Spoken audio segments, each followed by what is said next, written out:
Listen, folks, there's history here. I think to get this hearing in today, you know, everybody needs to just focus on the relevant facts, okay? I know there's a history here.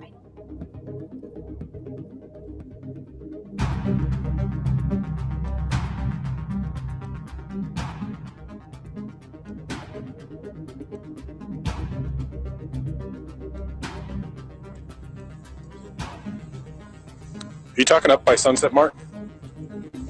Up the hill by the gas station? Yeah. Okay. Why did you?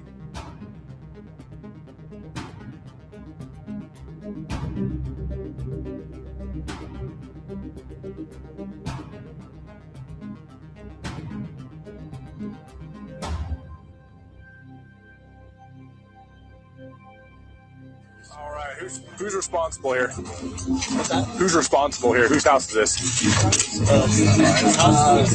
Yeah, haven't been drinking or anything, right? No. Okay, drive careful, okay? Thank you.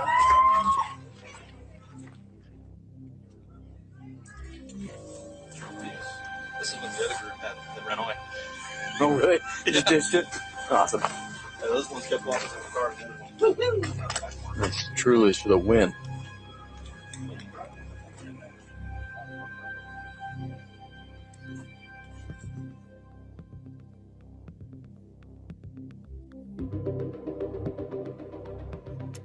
Yeah.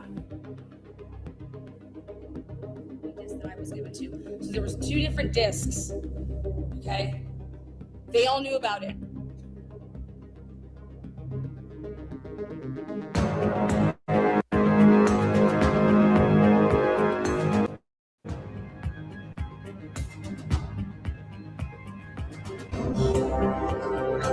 We're not here to talk about the alcohol stuff, okay? Okay. Yeah. But this is the second noise complaint we've had here tonight within 2 hours. How are you? Good. How are you? Good. Is this your place? Yeah. Perfect. You know why we're here?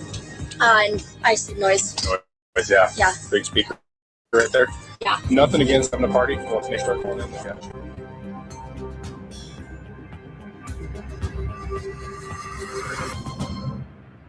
Like brains, and like if you need a lot of brains, you're gonna be in trouble. Bitch. What is up, guys? Welcome to Truth and Transparency. We're gonna make sure we got this right. Oh yeah. That's good. Can you hear me? Can you hear me? I can hear you. Good deal. Yes, can you hear me? Yes. We're good. We're live. We're good. Okay, We're good live. deal. What is up, my man? Let me just go ahead and remove this. There we go. And let's just put ourselves like this for a minute. Okay, there we go. How you doing, Lana? I'm actually doing honestly amazing. A lot of things have been popping off here in the last, I don't know, 72 hours. So I got a lot of great news and I'm going to be able to share it soon. And so, yeah, how about you? I'm to that point where I'm probably going to have to step back for a minute because I've already done 2 member videos this morning. I'm making a video where I'm going to just embarrass Joseph Scott Morgan for just straight up lying for years and continuing to lie. So I know when I start doing that, I've already had to apologize to Harsh. So I know when I get to doing all that, it means I'm too involved. I got to take a step back for a minute.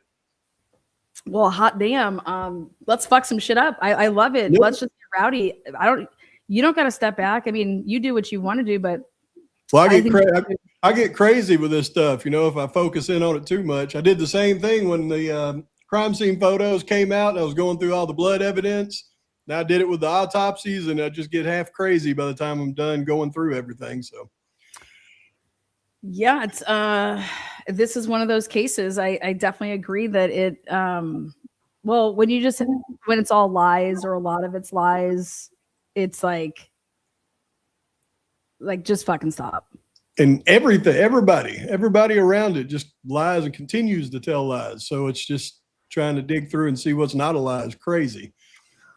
Well, speaking of which, I did catch your video. I love when you go back to the old videos and you show like, hey, let's take a look, because you had your rant and I thought it was funny. Mhm. And then you showed the Holly Bobo case and Yep. hey, this is, so I love when you go back and forth and you show, hey, this is another parallel. There's all these cases out here, guys, that the methodology, the way that these experts have to are supposed to conduct themselves, and the evidence going to say what it says. And there's like 50 people.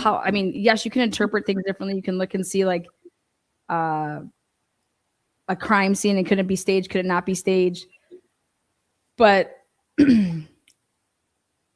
I know that you have strong opinions about what you've seen. I know I have strong opinions about what I've seen. And I think what it just proves is that you guys, opinions equals reasonable doubt. You know what I mean? Like, if you're going to have all these possibilities that, yes, could that be that? Sure. Yep. Sure. Yep. Well, all you're telling me is that there is so much reasonable doubt here before we even get to talk about the fact that we should not even be here because all of our rights were violated in this case. And so that's especially like when their scenario, I mean, can be easily disproven. I mean, we can take everything based on the evidence and say, look, this could have happened, this should have happened, this might have happened, but what they said happened, it just couldn't have. It's right. impossible. So what I did is I didn't even go live yesterday. I took a bunch of the stuff that obviously we try to get together every so often so that to break down whatever's new coming out.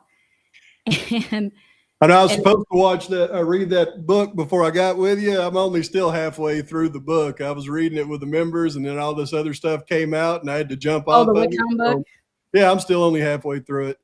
Okay. Normally, I can read those books in 2 days, but that one is, for some reason, it just keeps. I read a chapter and go, okay, I'm going to put this down for a little bit. Well, how about this? I remember I asked you a question back the last time we were live, and I said, hey, what did they know and when did they know it? And I thought it was a great question only because it's about a timeline of an investigation, and you can only know what you know. And when did you know it? Like, what are you guys doing? When are you doing it? Let's plot it on a timeline. And then we know then that they couldn't have possibly known what they're trying to tell you that they know. They couldn't have known that until they did certain things to then be able to say that they know that. When I did that, and I just did it recently, but when I started doing that, because I said, yeah, Atlanta said to do this, let me go through and put this together. And when I did it, I almost fell to the floor. Yeah. So I'm gonna pull up something that you just sent me. Is that cool? Yeah. I printed it out and everything. Let me stop sharing that. I'm gonna put us over here, and I'm gonna pull up. I did it through Hector because I printed it. And what I mean by what we're talking about is this, which one's sharing? I have to see what I'm sharing on the screen for a second. Let me see. So you got Dylan and Bethany in a hotel. Okay. So that's the one. I'm going to go to my, hold on. I actually want to share Hector. Okay. Hector's got the goods. Let me get Hector back up here. All right. There we go. Because I'm going to go to that timeline next. All right. So we're going. Okay. All right. Boom. So there's a couple things here. Now this one is one that I went ahead and sent you, but I did it the other day because I was putting the dates in on it. Yeah. But if you'll notice, that blew my mind. On January the 9th, after they already had Koberger's buccal swab twice, they ran Koberger's father's DNA against all the evidence that they had processed at that time. Right. Well, I mean, you got his buccal swab, but you ran his dad against the stuff. I mean, it blows my mind. Okay. Well, this is just to tell you that this was not some organic flowing case. This was not, developed from like honest investigators working through a case, communicating, doing all the right things, being honest with each other, not lying in affidavits. I mean, this is the exact opposite. Yep. And so what I had asked Pav, if you're just joining us, I said, hey, when did they know what they knew? Let's put it all on a timeline. Like, and so he's like, Lana, attached are the timelines of evidence processed in the case prior to arresting Brian Kohlberger. I've gone through every piece of evidence that was processed and able to compare to the victims and the perps. The results are crazy.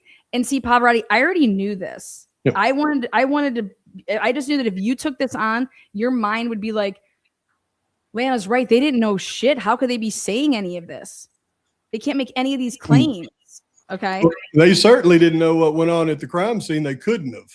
Yeah. And so it's like you said, there is no way the state could even have a working theory of what happened in the crime at this point.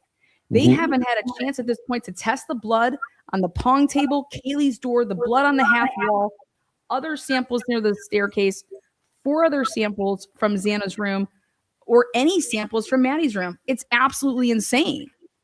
And I was like, thank you. Yes. And I just knew that, here, let me tell you, hey, go do this. I bet you're wait till you see what I see. Because that's where my timelines like this, which we'll go through, is what were they doing? Because what they were doing, and you go in chronological order, let's say if I go to take out the trash, guys, and all I do is go take out the trash, how the fuck is my mail inside if I didn't go grab the mail? I just took the trash out. I didn't grab the mail, but when I get back in my house, the mail's sitting there. Like, but I didn't do that. But it's in my house. How did it get there? How was it already done? Who did it? You know what I'm trying to say? Like, or it's almost like, here you have no records of anybody doing anything, but you know something. How the fuck do you know that? It also showed me why, when that first hearing where Ann Taylor was talking about unknown male B, unknown male C, and unknown male D, because that's all they had processed at that time. They had Q1.1 and 1.4, unknown male B, C, and D. C was the blood at Jack's apartment. D was the blood on the glove. I mean, that's all they had. That, and they knew Ethan's swipe going down the stairs. And what's crazy to me is they somehow knew to check unknown male B, which is a tiny drop of blood underneath the handrail, but they didn't check A, which was right next to B, and it was a much bigger drop of blood on top of the handrail. They never checked. Yeah, when we actually get to see, like, let's see these photographs and okay, so I know everybody wants, our brains can go like so many different directions here. So I was just thinking of an order that I would really like to go in is like, you stay in control, because I'll send this in left field. So what I want to do here to help everybody just be able to flow organically is it all comes back to the probable cause. Okay. And what I'm going to do here is I'm going to take a little excerpt out of Cyray's book, just to say, like, when he's talking about, and he came out and wrote his affidavit, which he was adamant, and because it's true, these people fucking lied. And there's a much larger issue here, is that there wasn't probable cause. The lies that were said in this statement, okay, which I have all ready to go. So that's kind of where I want to start, and how I want to get to the point of, is that I'm going to read you a little clip here. And the clip is, there's four or five things that are, something's echoing. Am I on the what is it? Can you close out your YouTube? Do you have YouTube on? No, I don't have YouTube on. Okay, I don't know why it's echoing. Let's see, what do I have something else on? Hold on one second. I'm going to remove you and then just bring you right back. Hold on one second. Do you guys hear that echo? I just don't want it to be echoey. And if it's just me that hears it, I don't care. Okay, let's see if that works. Okay, so Before an artifact can speak to anything, a foundational question must be answered. What category does it belong to, and what is the category authorized to claim? So in the probable cause statement here, it was page 13. Because we know on 11/16 that they got the returns from the search warrants to say, hey, these were all the cell phones that were pinging on that tower, okay? Mm-hmm. So that's what this is saying. And then on page 12, Payne goes on to say that after determining that Kohlberger was associated to both the 2015 white Elantra and an 8458 phone, investigators reviewed these search warrant returns and found out that, hey, he is not on the cell tower between 3 and 5. But then you have to back up one step further, which is you're lying about how you determined to even be investigating Brian Kohlberger. It was not because of Tanego and Whitman. Right. Okay. And so the probable cause is starting off with a lie because it's misleading as to that you're making it seem like to the reader that because of what Whitman and Tanego did on the 29th, that's what got him on our radar. Okay. And that's just not true. And I think it would have been a lot easier to convince John Judge in a Franks hearing of that than Hippler, because Hippler wasn't there when Ann Taylor got Payne to admit that the Tiango crap was BS during that hearing, and John Judge's Well, face. they got Payne to say it. I know, but it was Judge that was listening at the time, and he made a face like, oh, shoot.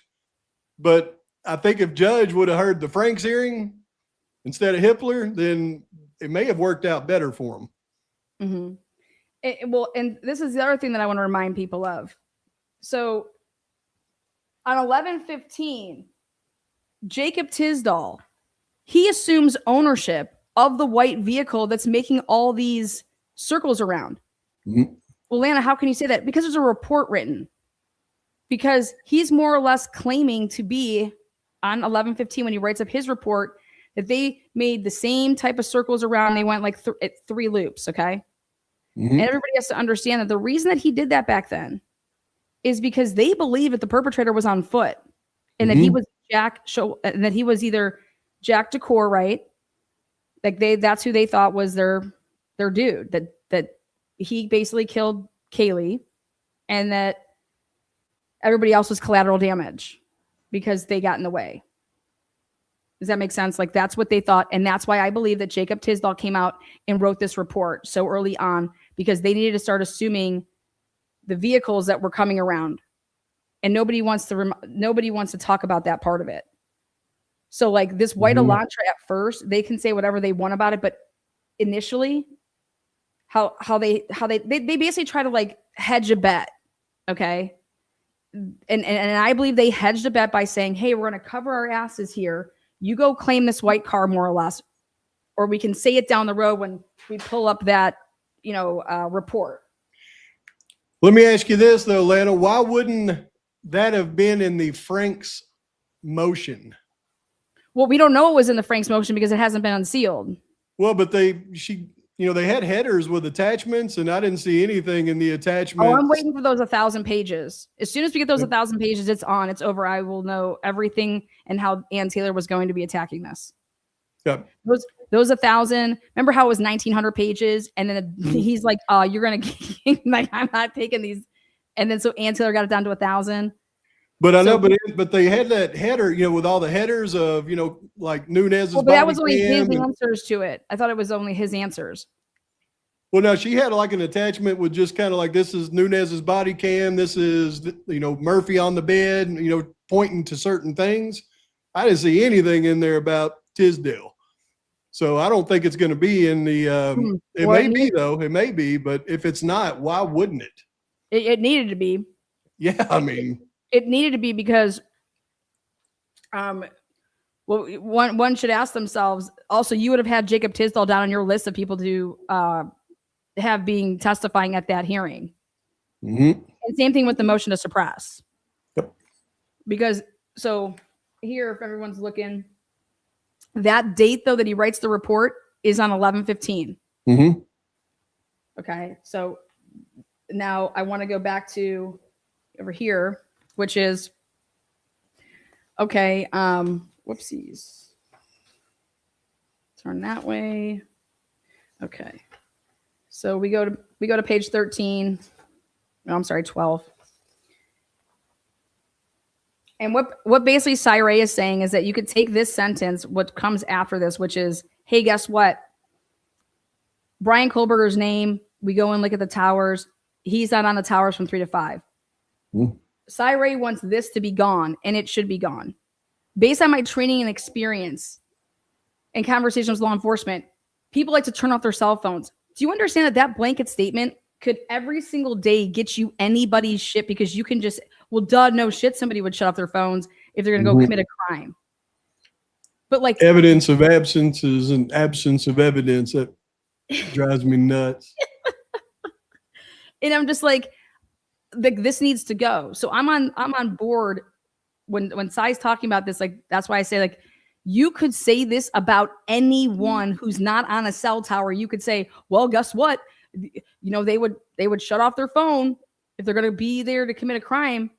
And it's like, yeah, so guess what? You can say that for anybody. So like this has to change. Well, and you got to remember at this point, some they're type of trying to authority. obtain the warrant for AT&T, so they wouldn't have even known that his phone was shut off. So the fact that they put that in there lets you know that they already knew that his phone was shut off before they filed that warrant. Well, but I'm saying this is how it's going, and this is what they want to change. Is that from 3 to 5, he's not on that cell tower at Moscow. Okay. And so then they go ahead and they use this stupid thing. And then they say, okay, well, so then I applied for my warrant to be able to just get the 12 to 12, right? Right. But I'm saying that the reason they put that in there is they knew that his phone was not reporting. That's but why I'm saying that they wouldn't know that until they got the cell right. No, they would have known that when they got his AT&T back. Yeah, but they knew that he wasn't reporting. No. They knew that he wasn't reporting because he had gotten pulled over and got that seatbelt ticket, and he had put his phone number on there. And because when they got his name, so that they found his cell phone number on that ticket, then they ran that cell phone number right without doing any warrants, and that's how they were able to then claim this part of it, which is he was based on his cell phone number that we had because he had gotten pulled over. But my point is, though, is they wouldn't know that his phone was off. That wasn't a lucky guess. They already knew it. The FBI had already pulled Kohlberger's phone data before they filed for that warrant. And that's what Cyree in the testimony was saying. It was impossible for them to file a warrant and then an hour later file another warrant unless they already we had haven't it. even gotten to that yet, though. Hold on. Oh, I'm way ahead. Okay. Yeah. So Okay. so I'm saying for people to understand that they didn't have to pull any warrant yet, because when they got the name Brian Kohlberger, they lied and said they got it. It made it seem like it was because of Tanego. Yeah, that stupid shit. That's a fucking lie. And it's come out on record and said that it was a lie when Payne testified. So I'm able to like boom, like all my checks and balances. They know that it's here. They're like, yep, we have the cell phone. It's not reporting between 3 and 5 because they looked at the returns of the search warrant. And then you get to this stupid little mumbo jumbo wording that we believe that he shut it off or didn't bring it with him. So we need you to give us a warrant, the first warrant, which was we need to get his cell phone records, because if we can just get from 12 to 12, then we can use these CSLI returns to then, do what we're about to do. And so on December 23rd, they applied for the first warrant. Okay. And what Cyree is saying is that when they applied for the first warrant, they didn't take the information and then go like plotting. Also in the first warrant, they specifically asked for the timing advance records.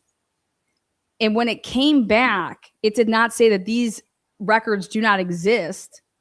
It had the same type of response that every single other warrant had. And what they will tell you if something doesn't it will tell you it's a partial, like here we can give you all of this, but the timing advance records don't exist for this.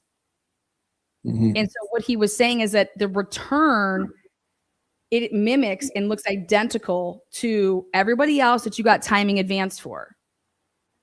And so now you want to sit here and say that we never got timing advance for Brian Kohlberger. And Cyray's over here saying, bullshit, you did, right? But you have to figure out a way to prove that, right?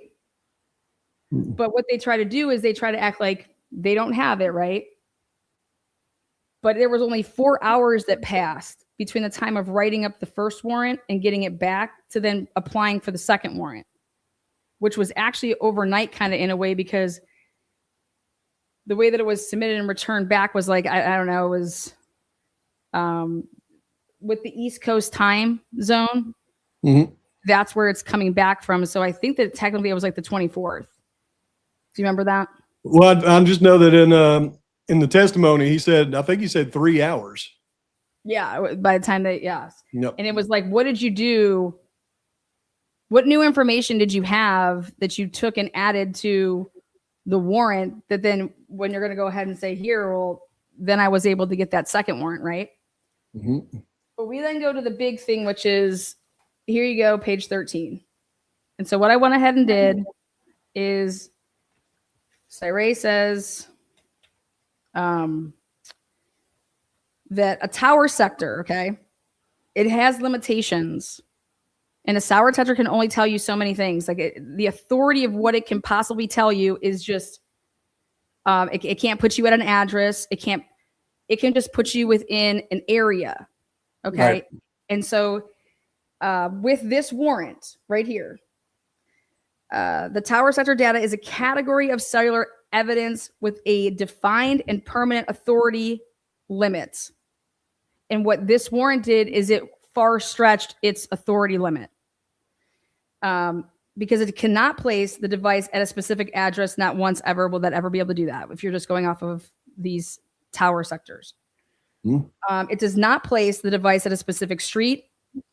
And so therefore, the tower serving the King Road residents in Moscow, Idaho, sits approximately 1 mile to the north.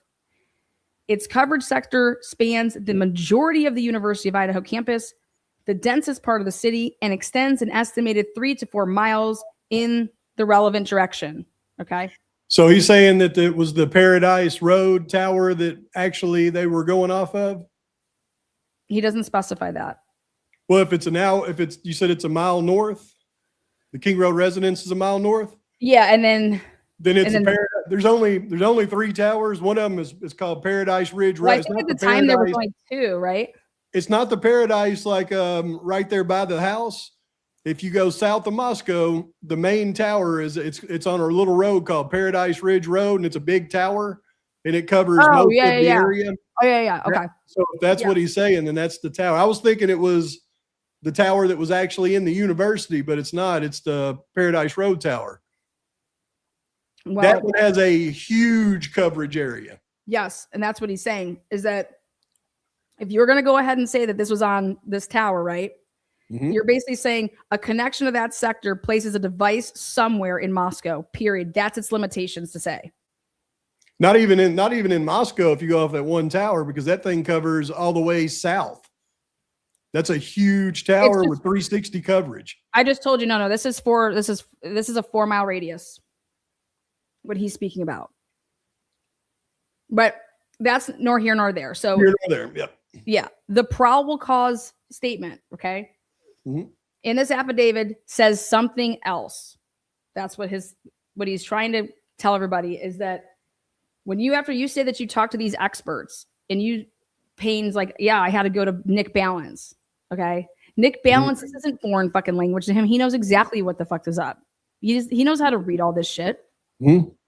And so here it says, these records also indicated a historical cell site location information, CSLI, for the 8458 phone. After receiving this information, I took it to Nick Balance. And that's what all of this stuff is. And I'm not going to highlight all that. Then we get to the most important part, which is from the information provided by Nick Balance, I was able to determine estimated locations for the 8458 phone from November 12th of 2022, November 13th, 2022. During that time period, what was requested for the first go round. Mm-hmm. And he says, Payne says, on November 13th at approximately 2:47 p.m. I mean a.m. 242. Oh, I'm sorry, yeah, 2:42. The 8458 phone, and this is what Cyray is really, really pressing here, is that they went ahead and labeled where it says Kohlberger residence. Mm-hmm. That phone is on a cellular. It's providing cellular resources provided to, and you're labeling it Brian Kohlberger's home cell tower, as you went ahead and labeled it hereafter Kohlberger residence. Okay. At approximately 2:47 a.m., the 8458 phone utilized cellular resources that provide coverage southeast. And then this is what frickin' Hippler went ahead and basically jerked off to in his order. Mm-hmm. That now, 5 minutes later, this phone is now using a different tower, okay? Not the Kohlberger residence tower. Mm-hmm. And then it says, consistent with the 8458 phone leaving. And I already write the word what? Like, how can you say that it's saying, hey, leaving the Kohlberger residence. You could actually be in the Kohlberger residence cell tower and not be at the Kohlberger residence. Okay. Right.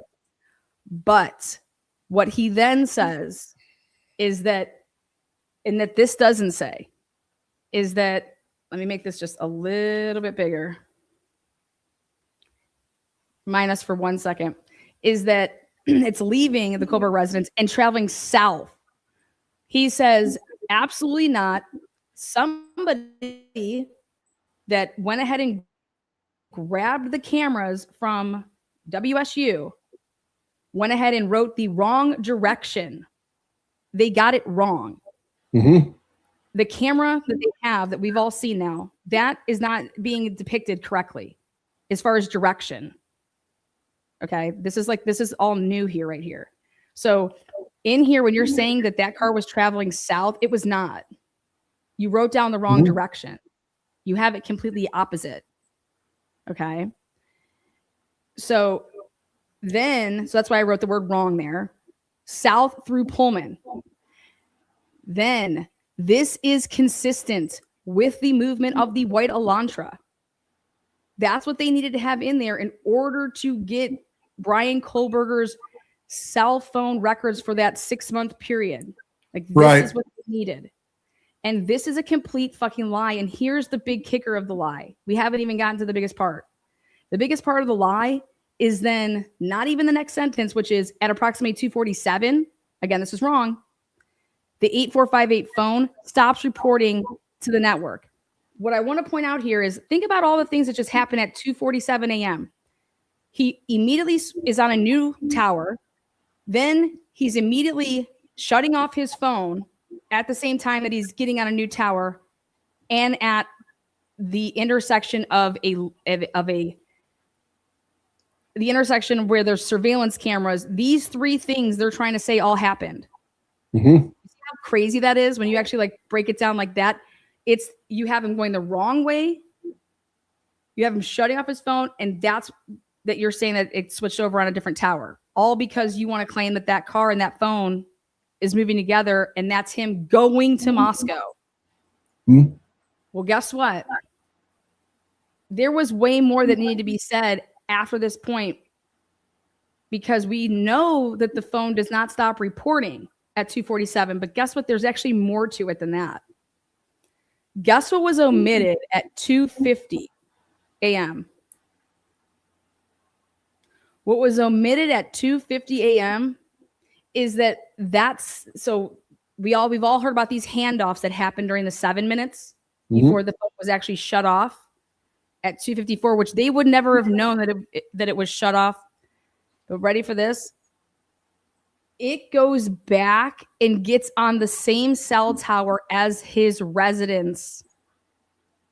So he is not traveling to Moscow, because if you're going back and getting on the cell tower that you have already just labeled the Kohlberger residence, That's what's being omitted at 2:50 and some change.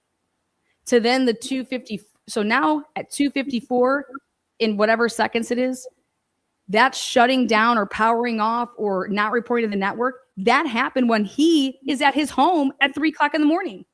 Hmm. Not traveling anywhere. And so that changes everything because like this, remember when everyone wants to talk about what we all thought was he was going the totally opposite direction because he's going to Hawaii Park. No. At some point he had to, though, because they don't have him on video anywhere going towards Moscow, and they've got all the cameras. No, they did. They buried him.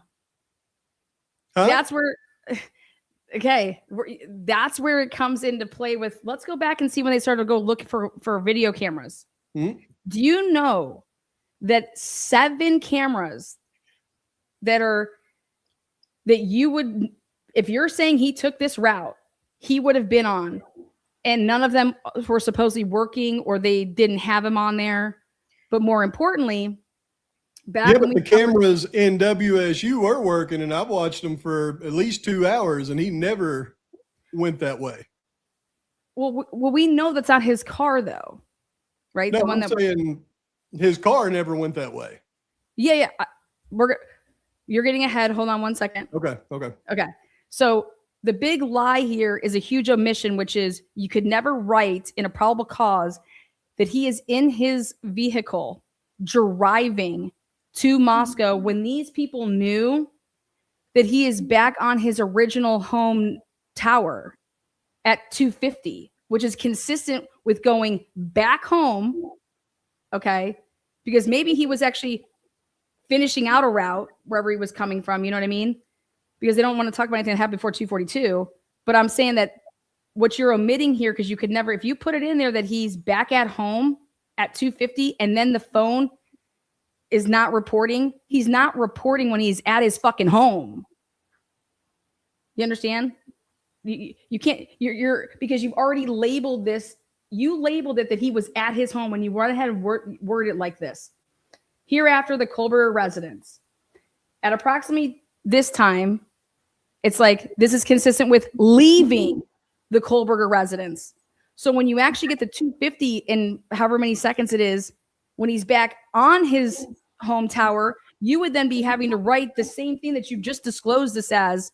He's now arriving back at his home tower. So you would have to say that, which is consistent with being at home when your phone, when that would be normal for people if while they're sleeping to potentially shut off their phone or put it in airplane mode so it doesn't bother them. Like, you can't say that he was traveling to Moscow. And then there's no way that he is the 326 car, right? But by you omitting all of that, you've just created this lie because you knew that not only was there handoffs, but he's on a different tower at 2:50. And nobody's heard about that. And that new tower is he's back on his home tower. Which then brings into now we can talk about what you want to say, which is then where's the surveillance cameras of another car of his leaving to then go to Moscow or go to Pullman? I mean, go to Moscow from Pullman. And that's what I was saying. You're just really just one little step. But that's where my mind goes to. What you just said, which is, and what Cyre's argument here is that you guys didn't have to lie. Why aren't you just saying that he did exactly what you thought he did? That he shut off his phone to conceal his whereabouts? Well, because that wasn't even enough to get you what you needed, which was we have to put the car and his phone moving together and coming to Moscow to even be able to continue on this path. But here's my big question. I don't know, because you've read it. Does he address the 448 ping? Because in the alibi, when they say Cyre is going to partially corroborate the alibi, he can't partially corroborate it because his phone was turned off at his house. So it has to be with the 448 if he was going to partially corroborate the alibi. Well, but then we're gonna back it up even one step more, okay, which is, remember back when they were trying to say that you're not giving us all the data. Okay. Because if I'm your expert and I'm telling you, because you're Ann Taylor, hey, those timing advance records exist. As soon as I can get those, I'm going to be able to tell you everything. So if Brian's over here telling you, listen, let's just hypothetically say I went to Hawaii Park, blah, blah. Ann Taylor is under no obligation to ever, not once, would you ever want to be offering up an alibi? Like, you don't have to say anything. Remember how she was talking about it's a competing also interest. My client has the right to remain silent. But remember, the state comes right away and they're like, we want an alibi. We want an alibi now. Well, why do you think that they wanted that? They wanted them to talk before the timing advance records were turned over. And they're over here like, there are no timing advance records. And Cyre's like, yeah, there are, because of the returns. And so this then comes down to trial strategy, which the question should be is, why did Ann Taylor, because she never said that Brian went driving out to Hawaii Park, first of all. She says that he has a tendency to do that, number one, that he'll go stargazing and whatever. That's like, because what does Cyre want to talk about and testify to? Somebody's pattern of life. That's what this book is all about. This book is all about, if you want to, like, the digital world is changing and you need to preserve as much information as you can so that you can show that something is not an anomaly and that this is their normal pattern. And so what his bigger I agree with your thinking there, but I want to hear him say that, because I don't believe that. I think he had something that he was going to try to corroborate at 448, and I want him to tell me, no, there's nothing. Oh, well, I'll tell you this, that's not involved in the book. Well, I figured it wouldn't be, because that's something I don't think he'd want to talk about. I think he needs to have to address 448. I want to know where he thinks that car was, or his phone was, at 448 when it pings. And that's not what he was going to be testifying about at all. Just my opinion. Well, that'd be the most important ping, though, because nothing in Pullman even puts him anywhere near Moscow. It's the south of Moscow 448 ping that even brings Koberger's position into play. For like, if he's over here under the impression, right, that those timing advance records exist, but if the judge is not going to do one of two things, yeah, either you cough up these timing advance records, or all this shit is out, because yeah, look at these returns. There is nothing that says that these weren't given to you. That's what it would have to show, is records not responsive. Like, there are no records for this.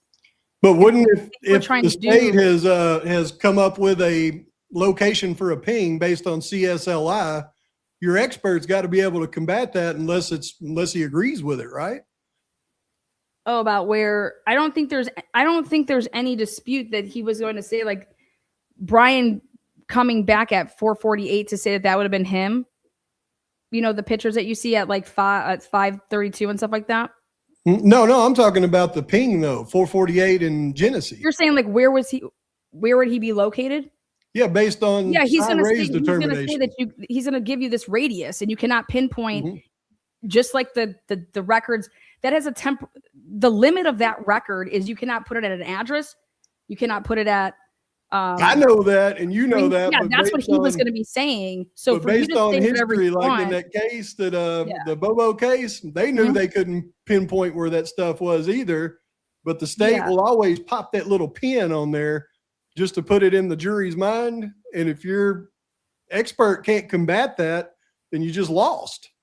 Yeah, no, he says it right here in the beginning. That's why he's saying a tower sector data is a category of a cellular evidence with a defined and permanent authority limit.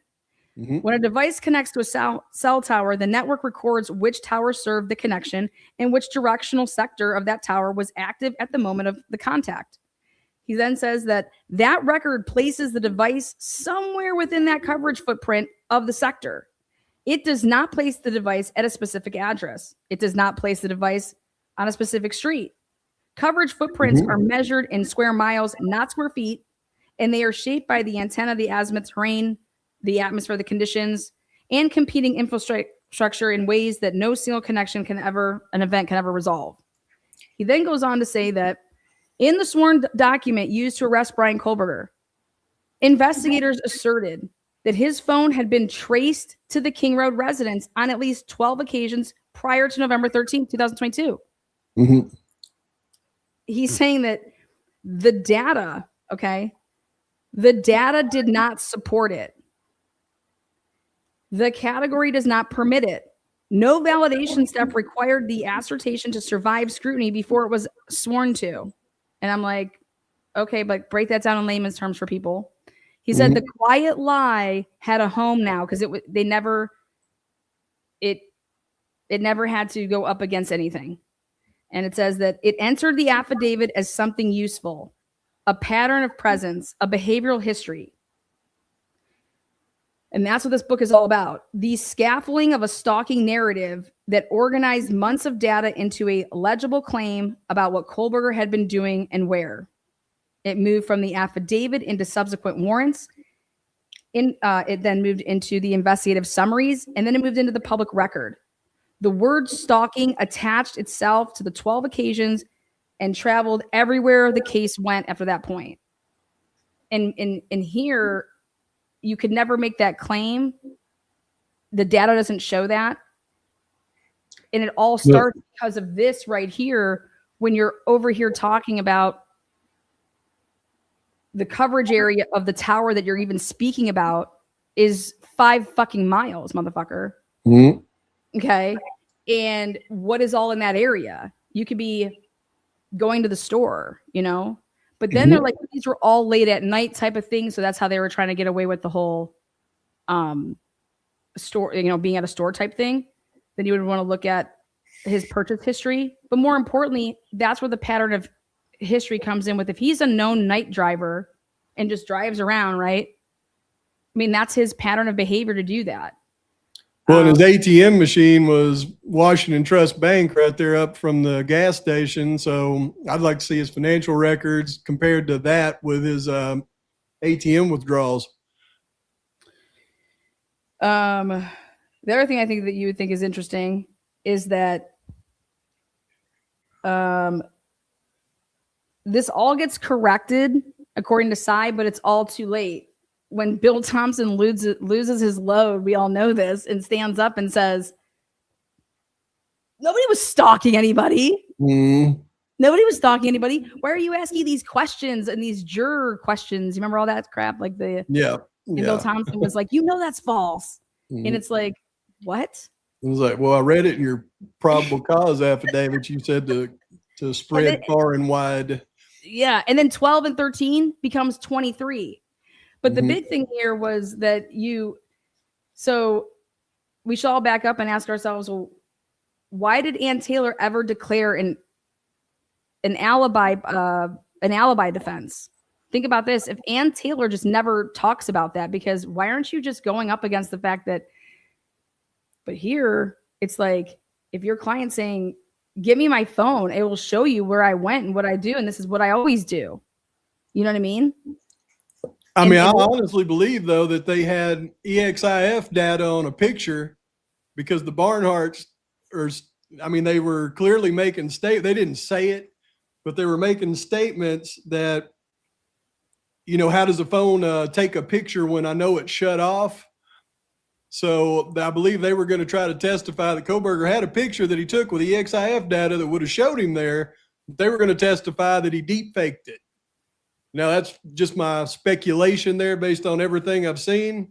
But I think that was their ultimate reserve for trying to keep the alibi open. So that could be. But think about when you're being put in a situation, like nobody that's a defendant should ever be put in a situation, right, where the Ann Taylor would have been like, we need to have this suppression hearing a hell of a lot sooner. I'm putting in my motion now. Like, they had the suppression hearing when Ann Taylor put in for the motion to have it. You know what I mean? Like, why did Ann Taylor wait so long for this suppression hearing? Discovery.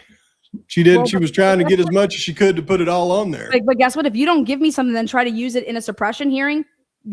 I've never seen this document. And then that's what. So, like, let me back up here when I say this. For example, the Dan Moore case, they moved to suppress his false confession that came due to being, hey, I want a lawyer. Hey, I want a lawyer. You're not, you know. So Jill Bolton moves to do that all by itself, all on its own, files for a motion to to suppress that statement and thereby dismiss the case because they don't have anything against my client, right? Did they not pre-schedule out though when the suppression motions and stuff could happen?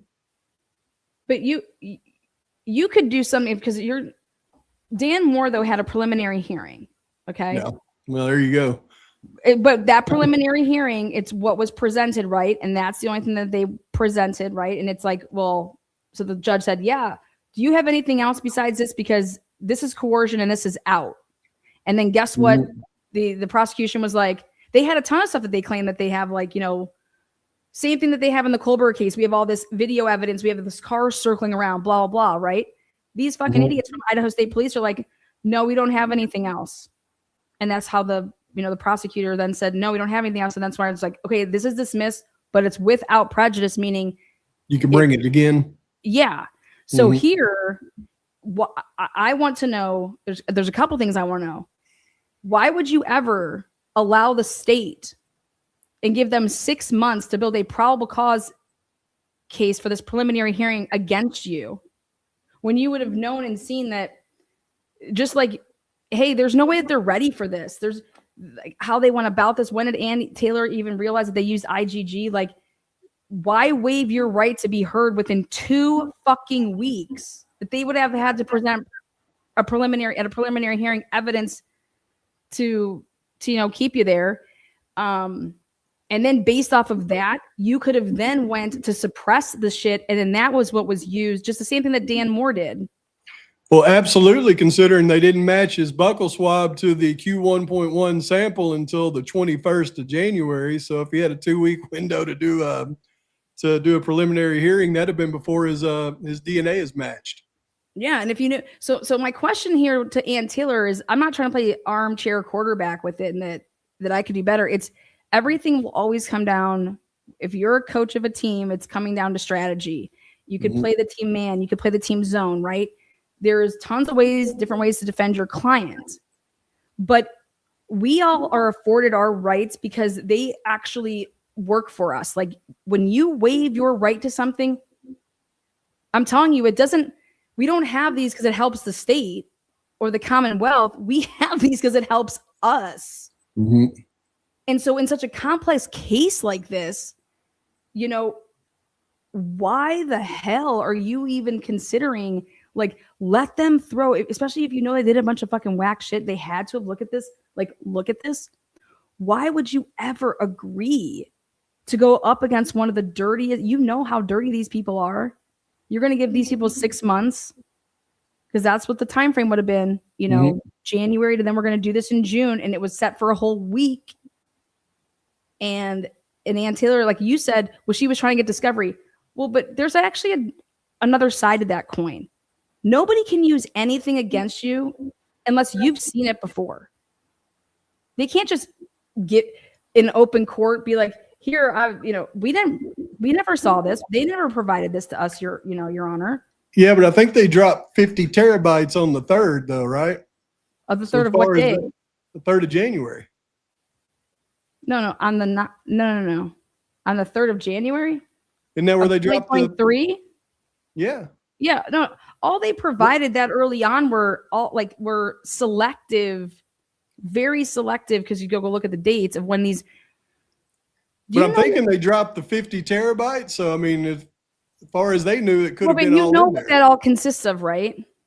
But I know, I'm saying at that point in time, then you drop 50 terabytes, you're looking at the PCA, you may think it's all in there.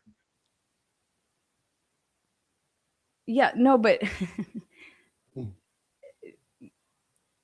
you're going to go through these you're going to go through these supposed, what you're saying here is if you want to data dump me, I know just like them, they didn't go through the shit either.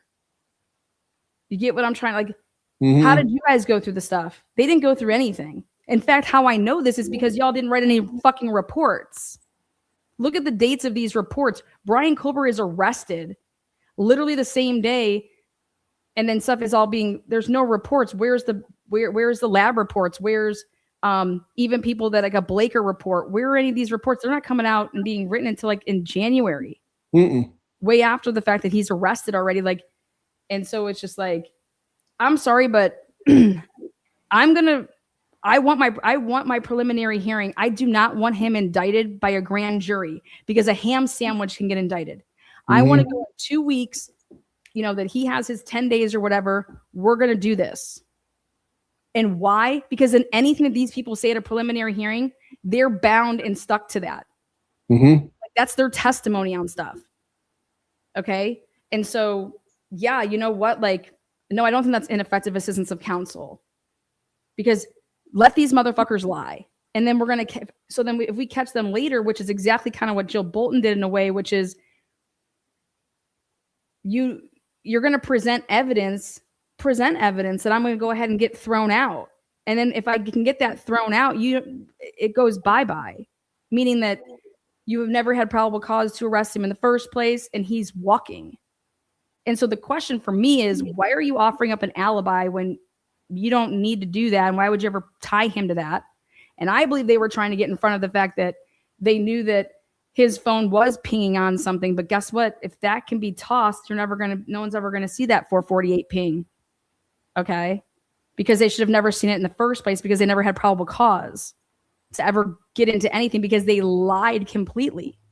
And you know that Cy Ray is saying that it's superficial about the fog lights. And I'm like, what?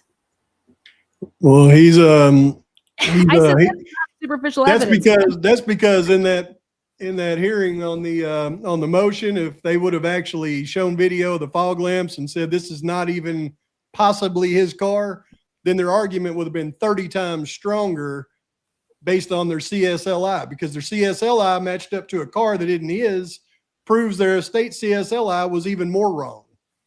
But they didn't do that because I don't think they caught it. I don't think they ever caught it. I agree. Let me tell you something.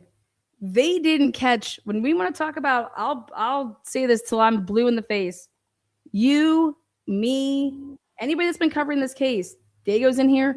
You guys have seen more of this case than any of these experts have, because they were compartmentalized. Like, this is just what you're doing. This is just what you're doing.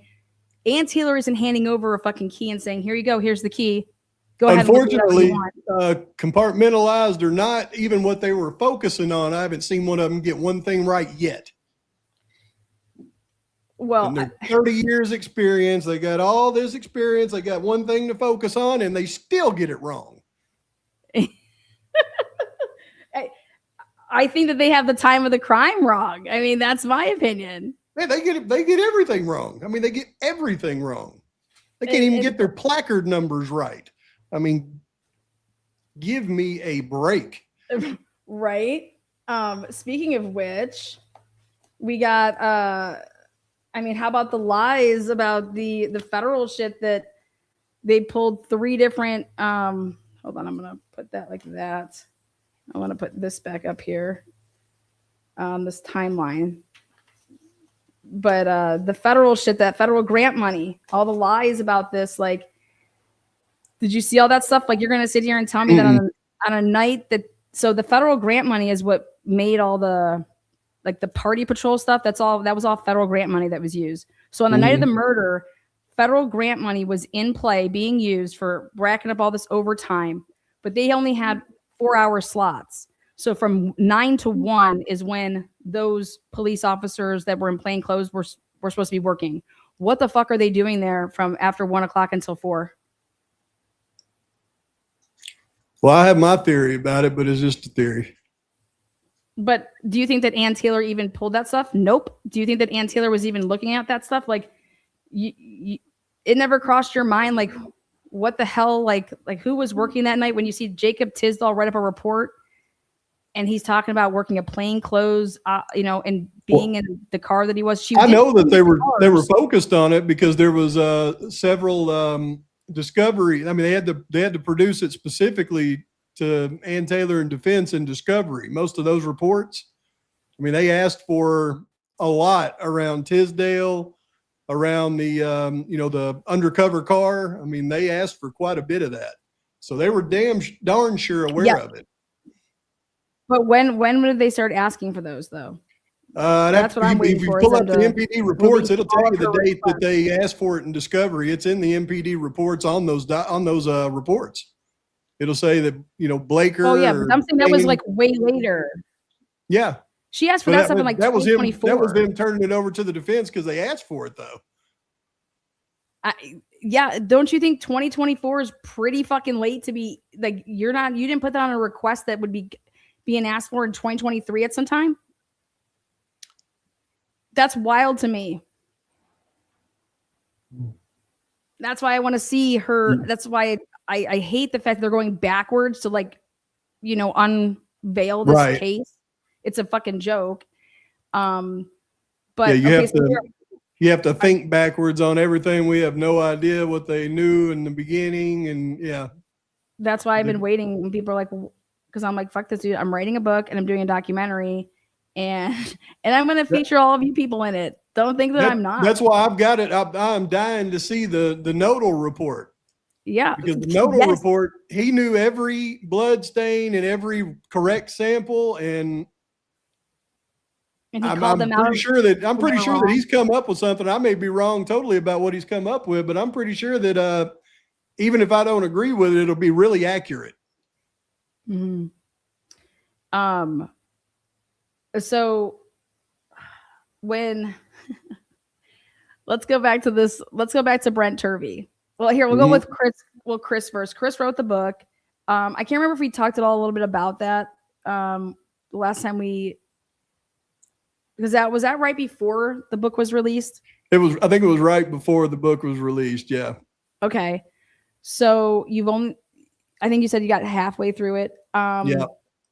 What was, for me, the biggest thing I took away, two things: the unredacted reporting, that way we didn't have to guess what the words were, which was awesome. And then the timeline that these cops made up to hand a bill.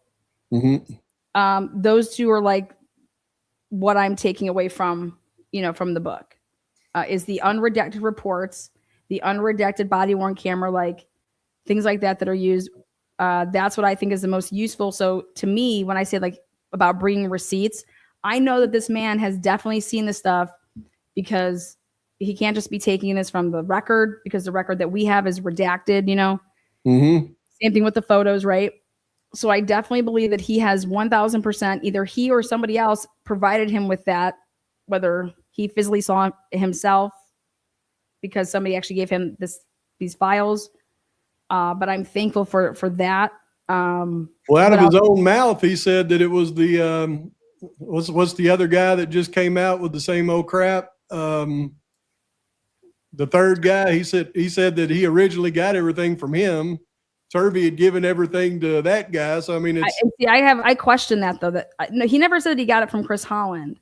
That's what he said in his original interview. He said his friend Chris Holland originally got him involved in it. Told him about it. Working with Turvey. Told him about the case. Didn't give him the files though, because I asked him about that.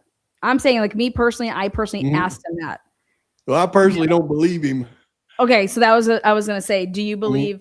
Well, so hear me out on this. Is I don't believe that Chris Holland has ever had anything, because then these people have to be dumb as fuck to come out and talk about it, because then y'all are the leak.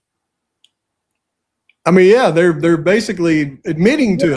They're all admitting. But I don't think that they are. I don't think that they are, and that's why I think that there must be. What interview are you saying that he came out and said that Chris Holland gave? That was like his first interview that he gave with who was it? Was it Devil's Advocate? I think. Oh, with Lee. I think so. Okay, I'll have to ask him about that. I just know that I thought he said that Chris Holland, like, told him about it.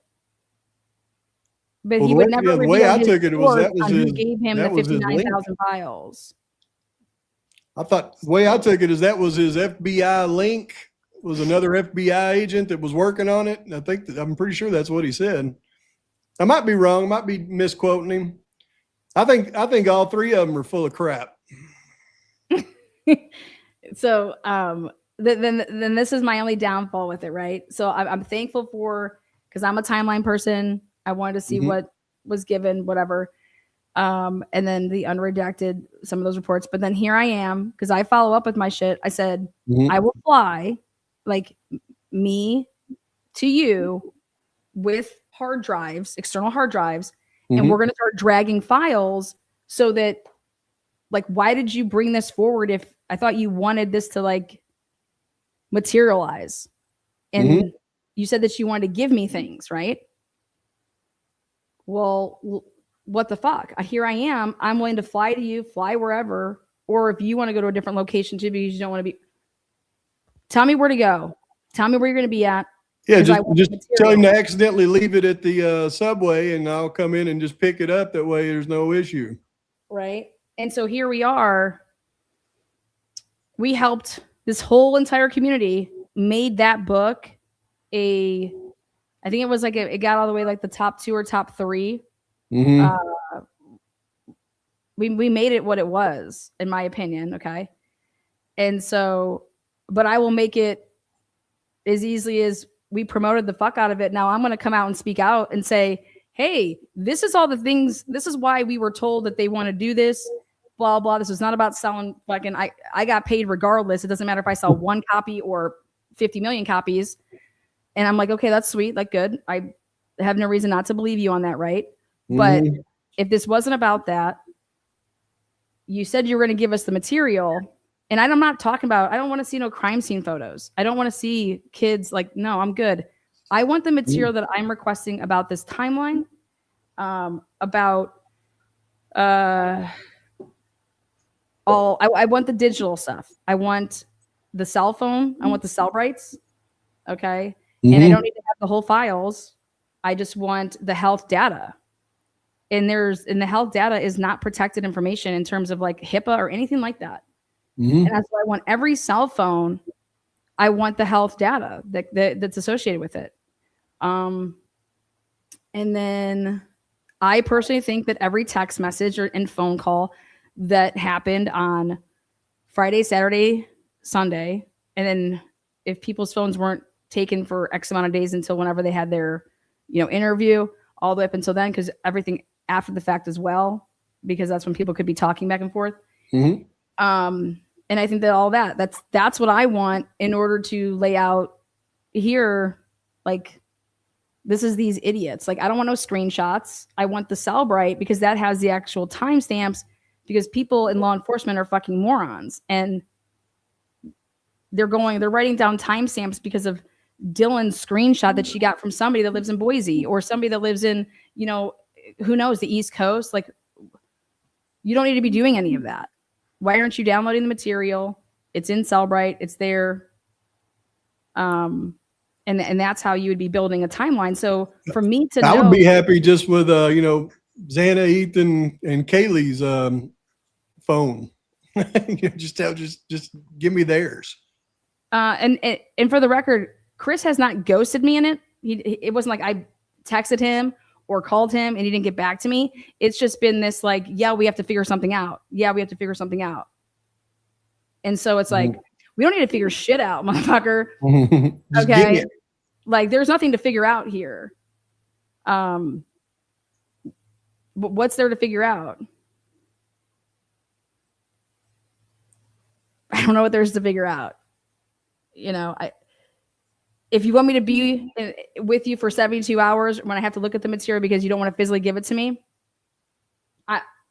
that would actually suffice for me right now, because let me take all the notes down and maybe take some like screenshots of what I'm looking at, to be able to then show it. Like, I mean, I trust myself. And if I had 72 hours with just the data that I needed, I mean, that's how the Barnharts had to work on the case. Like, they didn't get to take anything home or do anything like that. It's just to see some of this. I want to know what the movements of Xana and Ethan's cell phones are. I want to know the router. I want to know when these kids' phones all got on that router, because they have Wi-Fi.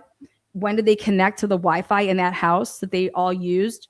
Like, we use every single day. Like, this is not fucking brain surgery. For Chris Holland to say that he has no idea where Xana was when she made her DoorDash order is absolutely fucking laughable to me. Well, here's what I've noticed with all 3 of them, and that's why I say I don't trust them one bit. Because if you listen to all 3 of their interviews, they all mimic one thing 3 times.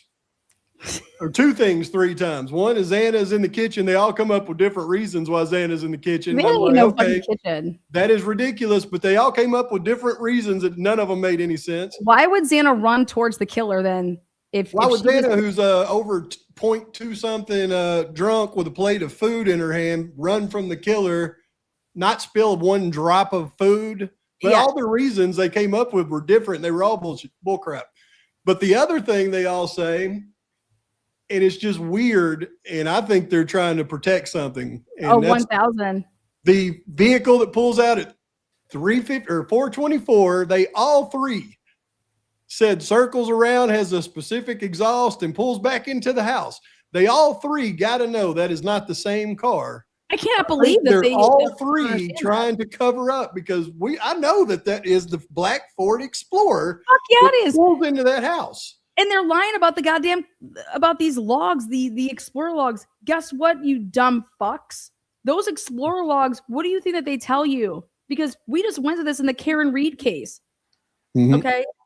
Like, tell me what those tell. I want to see the word GPS. That this shit was GPS because they're over here saying, we believe Ethan drove. What the fuck do you mean, we believe? Ethan didn't change his clothes. That means he never went back to that house. No, that's something I wanted to say because I remember hearing you explain this because I read it in that book where he was saying Ethan went home in the Ford Explorer and changed out of his formal wear. Well, when you listen to the little Peter guy's interview, he specifically says that he was packing up his formal coat and putting it in their bag at 1:30. Yep. And then, So then he go home and change clothes and then have his formal stuff on still when and that kid is actually the only one I've heard so far that wasn't drunk that night that can remember specifics. Well, the one thing I just kind of can't remember that he can't remember is when anything's a theme party, it's this ESPN party. What were they wearing? I don't know. What were they? How do you not know that? Because I could see if it wasn't a theme party, but I think why he can't remember what they're wearing is because it's like, wait, you know what? Maybe he didn't even dress up. I'm just like trying to like. Well, he knew for sure he had his formal coat though, and he was putting that in the. Yeah, which tells me that if Xana maybe brought him something, well, here I'll bring you sweatpants or whatever, and a jersey. Let's just say whatever the fuck those Pittsburgh Steelers jerseys. It doesn't. Point of the matter is that you would be thinking that every single person, they don't ask Natalie, they don't ask anybody what Xana and Ethan are wearing in any of these interviews, except the Peter interview. And that's the one thing, because Leslie Lehman sucks a bag of dicks. She does ask that question. And I think that she was pressured to ask that question because Kristen Noah was with her. And so she couldn't be her scandalous self. But yeah, this is the book, The Plea, The Broken Plea. And what I noticed in it, I was like, look at them. They had to move Ethan saying what he said because it didn't make sense. And they realized it and they're like, oh, here, let's just move it. I want to show you this. This is what liars they are. Meaning like the cops, like, fuck this. They lie about shit all the time. And we're just supposed to be over here accepting it. I don't accept shit. Fuck all you people. Because I'm telling you, my book that features, Pavarotti, I've already told you this. It's going to have you in the foreword. I mean, appreciate that. It's like, here, look at these idiots. They think that nobody's ever going to look at an Excel spreadsheet and be able to see that this says 924, 925, 927. Wait for it. 930, 931, and then wait, 939. Oh, wait, 926. Why did you put this over here? Oh, because if we put it actually where it belongs, then you would see it like it's a glaring red. Yeah, like come drink with me and Xana and Bethany. Like at 926, if you actually put that here, then it can't be.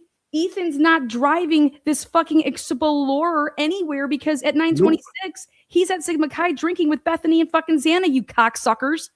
Because they know, I promise you, they know that 429 vehicle that pulls in was that black freaking Ford Explorer. They know it, and they don't want anybody focusing on that because they know what it means. Well, and I said, if you're a defense attorney, you can work with it either way. You can make it seem like Ethan and Xana didn't get back until then, right? Or or somebody has to answer for the fact of who was truly in that Explorer, because somebody doesn't have a cell phone the next morning that has access. Somebody got called by Dylan at 4:27. Everybody's been identified on her phone call list, exactly who she called, except for the 427. And the only reason they wouldn't put that name on there is because they wouldn't want anybody to know who the heck she called. She called somebody at 427, and I guarantee it's the person who drove that black Ford Explorer. Like, hey, you need to come over here. Something's wrong. Yeah, like maybe your brother just got whacked. Or like, hey, is your brother with you? No, he went over there. Wait, what? He's over here? Like, it's really, it's hey, I've very, just seen your brother's girlfriend laying on the floor, and I don't think she's moving. I mean, yeah. that's or like, because if you don't think thought. that Ethan's there, like, hey, I tried to call Ethan, he's not answering. Hunter, is Ethan with you? No. What do you mean? No, he went back. You know, he's not here. He's not in my room. He's on, whatever. I'll be right there. Come over here. And for whatever reason, it's just like, who the fuck do these people have as their criminal researchers? Because I have no problem saying this. Jill Bolton's sucked a bag of dicks. Her researchers didn't find shit for Dan Moore. I found all that shit. I went through all that whole entire case file. And when I walked in there, they had a meeting with them that they weren't allowed to tell me anything, even though this wasn't like a gag or anything. It was just client attorney privilege. I was like, I don't need you guys to say shit. I just want the floor for 2 hours. And the Moores paid for me to be there for the lawyer, like, here, you're going to listen to Lana, and we're actually going to pay for 3 hours, at $500 for one of the lawyers. And the other one was like, I don't know, $300. That's $800 an hour to let me talk for 3 hours to go through and say, y'all have missed some things and it matters. And it's a completely different timeline. And Jennifer Drake and Eldora Gatchel are 1000% involved in this, and they're being protected. No. Because it's so fucking obvious. And that white truck doesn't matter because Brian Drake has already been killed. You do not have a 911 call that originated in Hayden. And I just went through everything. I said so I gave them all my shit. And then they're just like, you're really good at connecting dots, aren't you? I'm like, I don't care if you think I suck. I just laid my tits here on the table, and you can't fucking tell me that I didn't just nut it. So I just want you to have the information so that you can properly maybe look at this from a different perspective. I don't know who did your work. I don't know if you just do your work, but maybe this will just help. Oh, wow. I don't care. But I just thought it was crazy when I saw the Moore's bills, and here $2,100 one of the months was for watching my YouTubes. $2,100. And it was like a $40,000 bill, and $2,100 of it on one day was to watch my fucking YouTube show. I said, wait, what the fuck? They didn't even send you a super chat. That's crazy. I said, what is going on here? I was like, and then I told Jill, I said, I don't want a goddamn dollar. Okay. Like, I will fly out to Idaho. I'll come out here and I'll do whatever for you for free. I do not want any money. I said, what has gone on here is insanity. And like, this is like way rooted deep fucking like corruption. No. And it seems like nobody covers for some widow. Nobody covers from a wife that just wanted to hire somebody to kill her husband. Okay. Like, bitch, you going down. That happens every other day. But this, why would the police ever cover for something that's so obvious? Well, maybe Brian Drake was something more to the cops. Maybe Jennifer Drake was something more to the cops. Maybe Eldora Gatchel was something more to the cops. What were they doing between, Hayden, Sandpoint, Bonners Ferry, and then up into Canada? That's right on the other side. And then it's a pipeline then to Mexico. So for me, this case, it's always been about the investigation. And this investigation is the worst shit I've ever seen. It's garbage. It's trash. It's fucking lies. And then I was like, Cy Ray is going to call this shit out. And then it was like your big brother disappointing you like you couldn't believe. And I'm just like, dude, what the fuck are you talking about? This isn't bad actors. This isn't a systematic failure.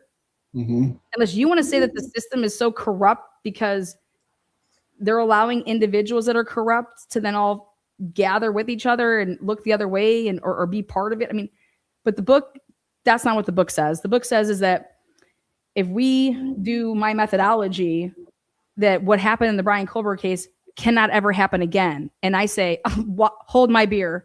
Yeah. A human that wants to lie in a probable cause affidavit and make stuff up or manipulate evidence. Or they're just stupid. They could just be stupid.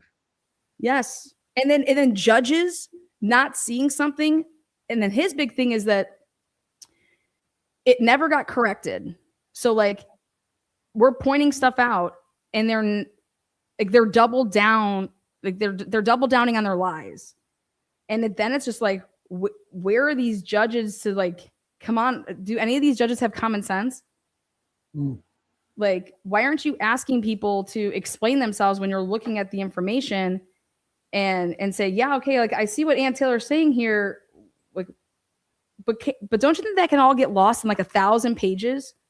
Like, I feel like, why did it need 1,000 pages for you to write why something should be suppressed?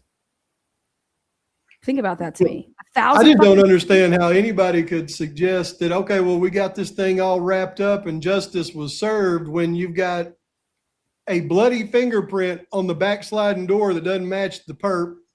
And anybody that says that that is not a relevant thing, they 44 forensic reports, 22 of them was L5. 22 of the 44 forensic reports were for the L5 fingerprint. The first thing they did when they arrested Kohberger was send the L5 or send his fingerprints to the Idaho State Police lab, and they compared him against L5 and excluded him the day before they got his fingerprints. Then they excluded him again later. They went through everybody: Hunter Johnson, Bethany Dillon, Jack DeCour, Connor Chestnut, everybody they've compared to L5 and they couldn't match it all the way up until almost 2025. And it doesn't match Brian Kohberger. It doesn't match Kohberger. Who did the L5 fingerprint?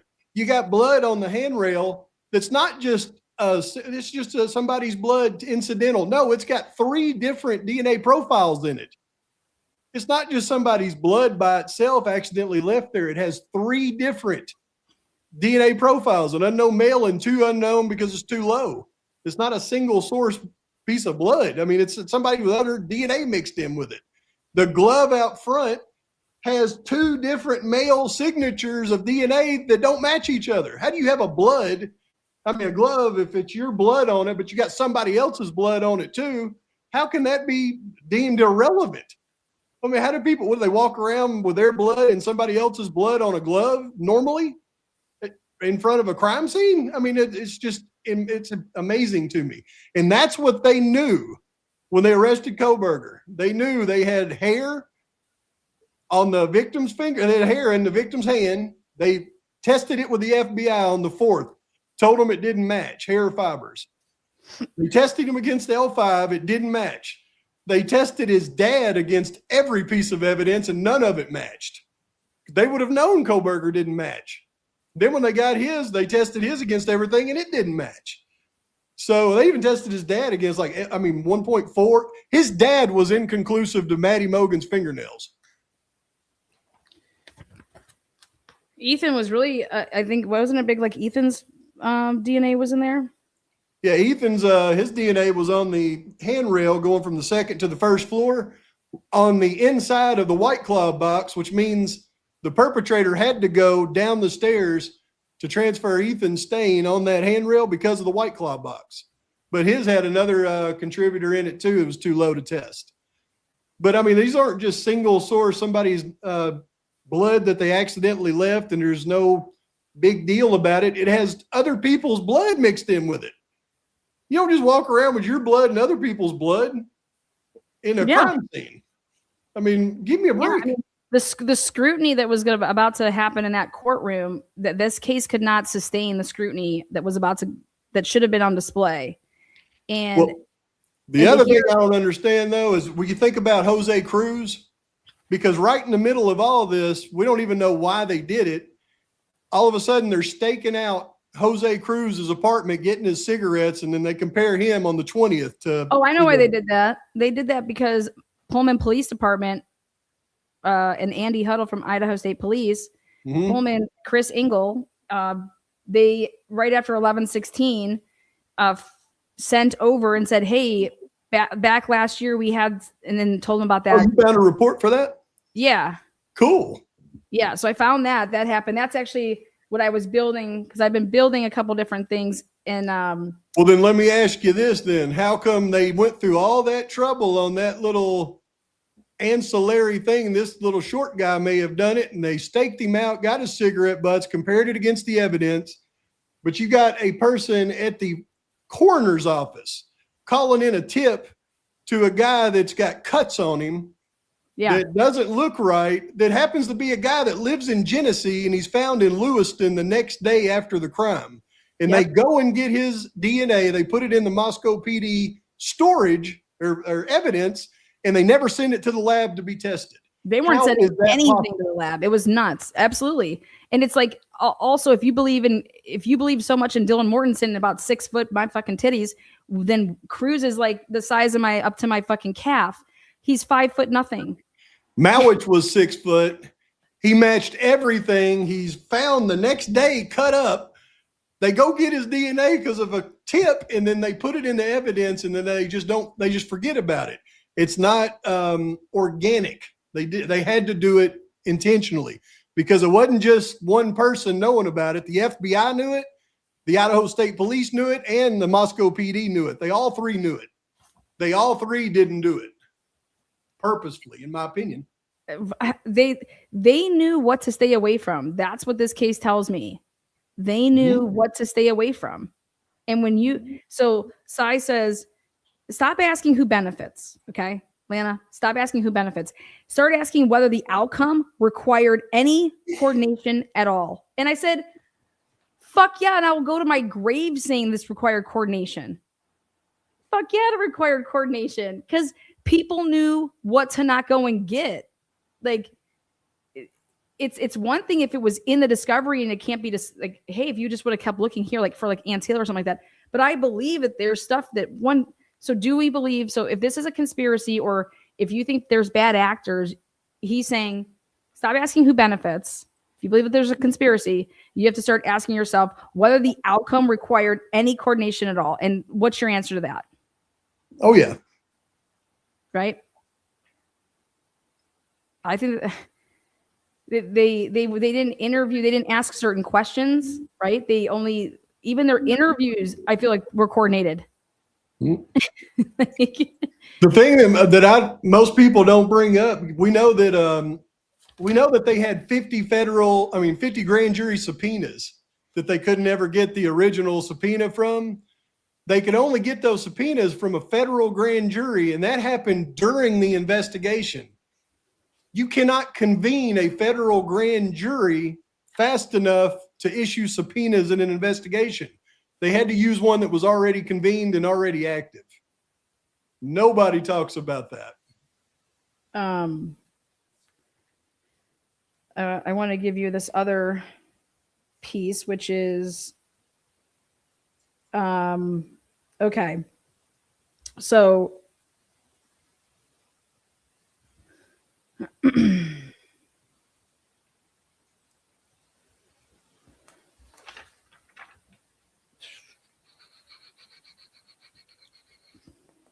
Do you like my little trash can, by the way, for Koberger's dad's DNA? on the 9th? Yeah, see on the 20th and the 9th. Is that the one right here? Yep, that's Koberger's dad's DNA, that trash can. Well, I'm about to do a little test on you here. See what you say. Oh, goodness. Because I want to see, because I asked myself these questions, okay, to see if this. All right, so here, check this out.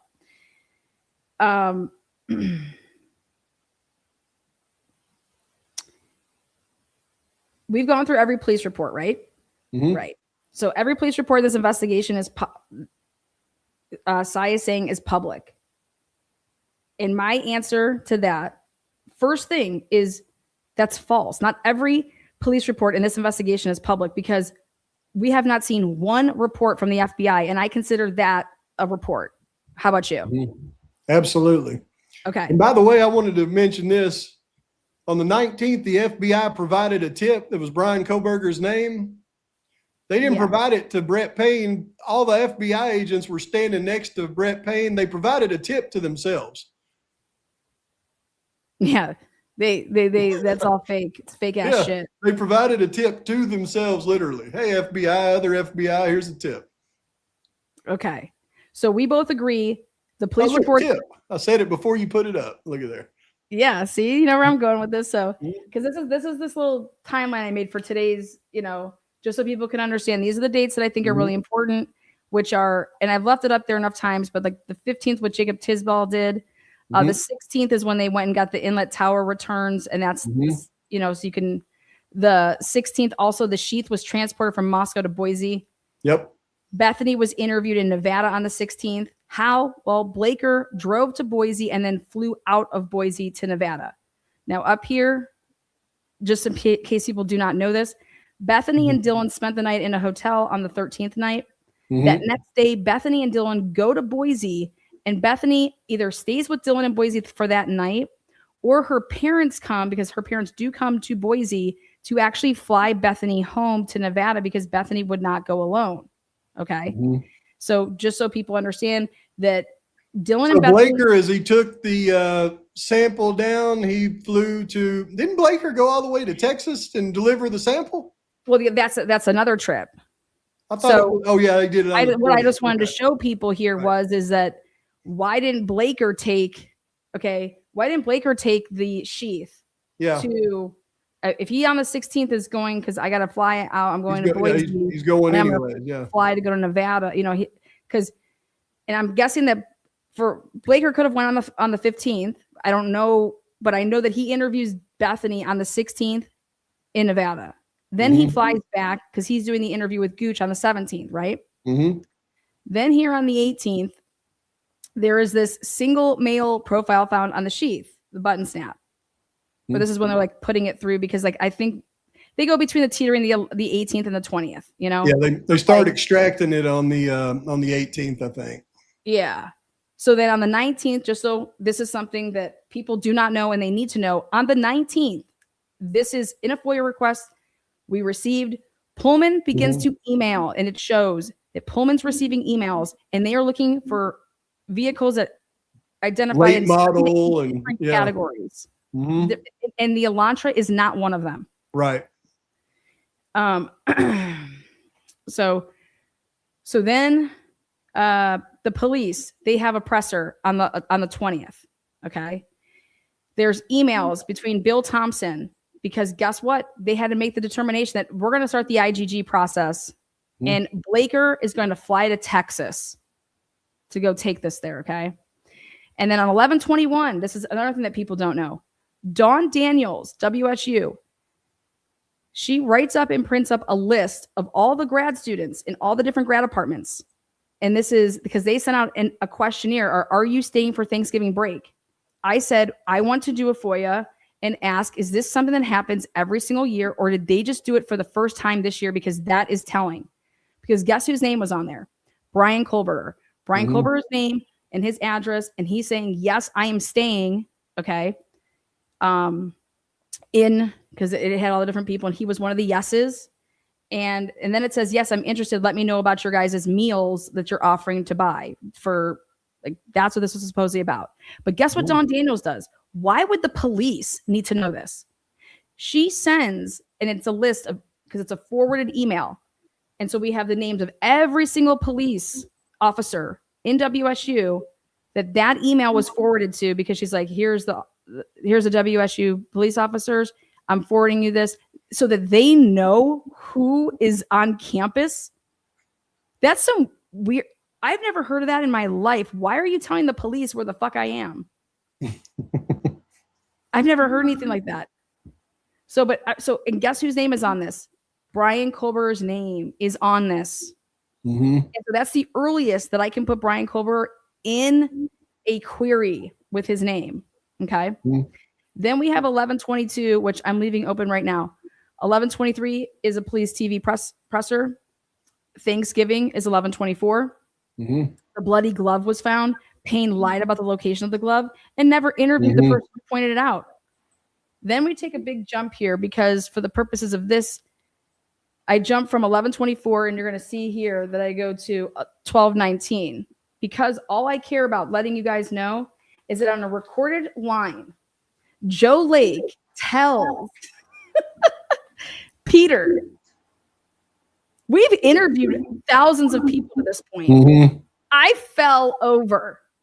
Motherfucker, you didn't interview thousands to that point. Like, who are you to say that shit? But hey, he said it. We're going to use it. Mm-hmm. Where are these thousands of interviews? Because we don't have them. Going back to what Cyree said is the police reports in this investigation are public. No, they're not. Unless you're trying to say police and FBI you're not using interchangeably. But the FBI did all the work in this case. So those are the reports that fucking matter. I think the FBI forgot to do their, psychological criminal profile. So they asked Lake to get it from Peter. He's like, tell me what you think he looks like. What does he do for a living? I was like, this is how they did their FBI profile. He thought he was a drug dealer. He knew how he's druggy. He's about 6 foot. He's slim. He did the entire FBI profile right there. So that's where they got it from, I think. It was pretty funny. I was like, what are these questions? I mean, this is just, why would this even matter what this kid thinks the killer looked like? I don't understand. So then Cyree goes on to say this part. Not a single report formally acknowledges either error, which is the direction of the travel and everything that we talked about earlier with like the tower, everything that was all those errors. Neither the vehicle direction nor the 2:47 a.m. network interpretation.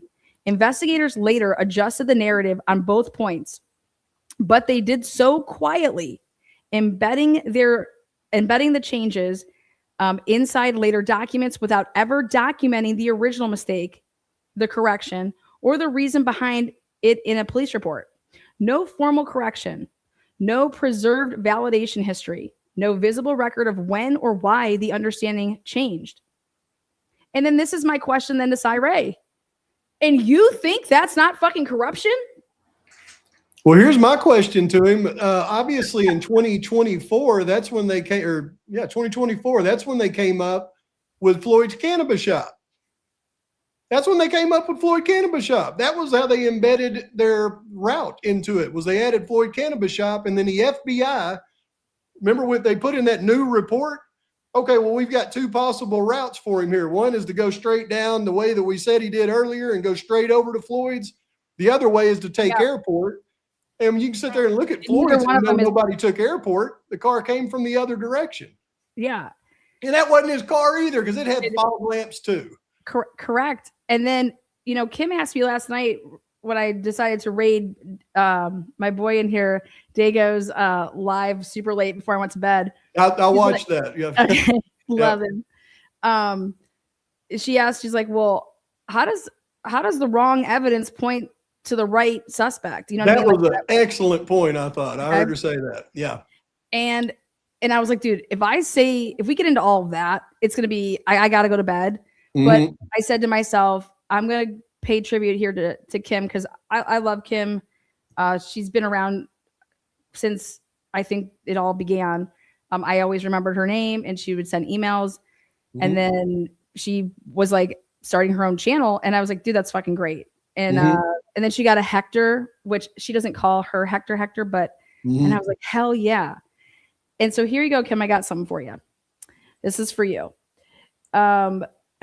Critical details used to establish probable cause, the probable cause that justified the entire downstream collection of evidence, were wrong. Those errors were recognized and the narrative was altered. Yet the investigation timeline was never preserved and the crime timeline was never formally corrected. That gap is not theoretical. It represents an exposed seam large enough to be exploited under sustained cross-examination in the middle of a trial. Guilt or innocence is not the point. This is not an argument about outcome. It's an argument about credibility. Public trust and jury confidence depends on investigations that can demonstrate discipline, accuracy, and transparency under stress. When errors are discovered but not documented, when corrections are made without acknowledgement, and when timelines are silently rewritten, the damage extends far beyond a single case. What was missing in the Colbert investigation was not effort, resources, or expertise. It was a framework that requires artifacts to earn their way from noise to events that enforces validation before promotion. And that preserves the history of understanding instead of erasing it. And then this is where I just want to tell Kim that I totally agree with that question. Like, make it make sense. You know what I mean? Like, hello. But more importantly for me is that this investigation, because of all these lies, how can anything that any of these people ever say, how do you have any faith in anything that they would ever tell you, and where you could go ahead and say, yep, that person is guilty beyond a reasonable doubt, and I'm willing to go ahead and say you should kill that person? It should never exist. I mean, I would hate to know that everybody thought I was guilty and all the evidence didn't point to me, and there was obvious lies around it, and you're just sitting there like, dang. I mean, everybody says I'm guilty, but they have no evidence, and this is some bull crap. What do you do? There's nothing you can do. Sit there and take it. It drives me nuts. Drives me nuts. Yeah. Here's my question: is why they need to answer this to me? Somebody needs to answer it. Why on December the 29th, when they're arresting Brian Koberger in freaking Pennsylvania, are there 3 freaking detectives or whatever staking out supposedly a storage building in Colfax when they know that I'm in Pennsylvania being arrested? They see me. They've watched me for 3 days. Why are they surveying? Yes. What do they think's going on over there? I'm a lone perp, and I've got my car with me. What are they doing up here at this store? They're scared I'm going to sneak from Pennsylvania to my storage unit, and they're not going to see me. I'm going to make some sort of a phone call, and somebody's going to go over to that storage unit and do something. They need to answer that. And the other thing I thought was crazy and Koberger's not even associated to this storage unit. Well, then what are you doing there? Well, but why is Idaho State Police doing anything in Washington? Don't they need to call in and be dealing with somebody in Washington? Shoot, they ran over and staked out Jose Cruz. I mean, they don't care, I guess. There's no border there. It's just Washington, Idaho is all just now one state. I mean, but they need to explain it. Why does nobody What were they interested in over there? Then why were they looking for all these Elantras in Colfax, right? That's what it is. They and I believe it has something to do with Demetrius, and potentially that's where the only connection comes in for me with that is the only connection for me is that's Janelle Braun's house that they're sitting in front of. Oh, her too, because I think that's connected to the Bailey Demetrius shit. Oh, there's no doubt. I mean, they're literally sitting in front of her house. 1,000. I want to see, and that's the Molly redacted license plate numbers on that one police report where they're stalking out the car there. And that's the Molly license plate number. And those is there any way to get that? Unredacted? Sure. Yeah, if Chris Whitcomb would meet me. Yeah, well, I mean, that's just ridiculous. I mean, there's a couple of things that I would really like to see in this thing. That'd be one of them.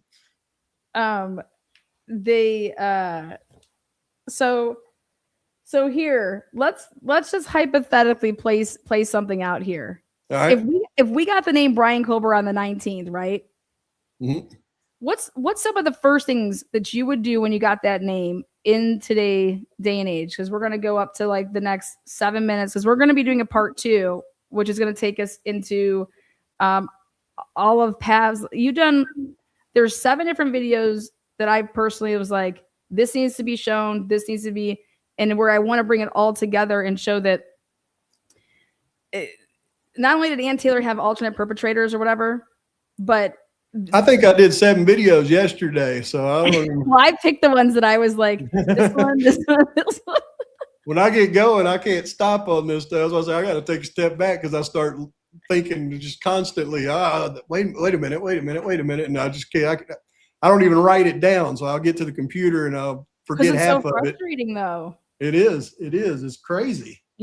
And And it's like, And they we're still the- haven't. April, I checked it this morning, April 15th, the last time there's been anything to the court dockets. Why is there not at least something saying we're going to be, give your objections on the next bunch? Oh, There's I thought nothing. that there was, we got something on the 29th or the 30th of May. When he released more was added documents. to the court docket? Yeah, you didn't get that? I updated this morning and it said April 15th was the last thing. Oh, Maybe no, because you have to. Oh, you mean like them talking about like, do you have any objections to stuff? Yeah. I think that they're doing the next stuff. batch. Yeah, I think that they're not putting that out anymore. That Oh. I think was that in that stipulation that was sealed. I think that's. They're not going to release the next. I mean, the next I'm batch saying of like- unsealed docs. I'm saying he hasn't even gotten to the point that everything that they've already talked about, that stuff's still not even out. Well, then what's the deal? Well, because Ann Taylor's 1,000 pages that has to be looked through. When I personally called, and it was like, there's stuff coming, and we have to check everything before we can put it out there to make sure that anything that he said that was supposed to be redacted or sealed portions get out. And so, like, we're getting into the big, heavy stuff. Like this next stuff that gets unsealed, this is all Ann Taylor's motions that were her suppression, that Frank's All the stuff we've been waiting on now. Yeah, the Big Daddy. Mm-hmm. This is the mother load. The Franks is all I want. Do you think they filed post-conviction relief? I think that they're going to, yes. I think that this case is far from over. There is no way it's over. That. Huh? There's no way it's over.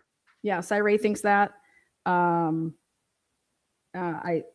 just wish that these dudes would have just kind of kept quiet and, let they were hired to be experts, and Ann Taylor owes her client and her client only. That's her job. Mm-hmm.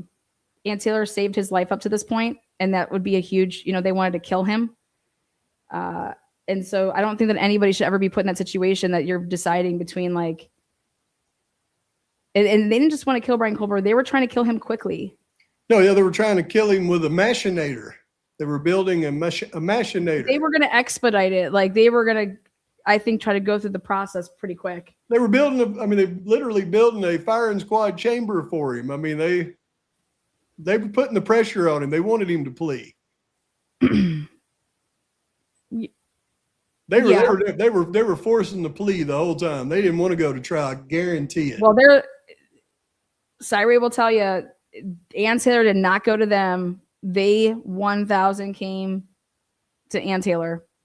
There was no, this narrative that Ann Taylor went to them is false. Mm-hmm. And that I think is going to come out in the book. So the first thing that you'd be looking up, like, hey, Brian Culver, hey, anytime that a name has come forward, what did they always do? They went and interviewed the people. So why did they do something different when they got the name Brian Culver? Well, I get it. He's in Pennsylvania. We're all over here. So for me, the first thing I would be doing is looking at his social media, right?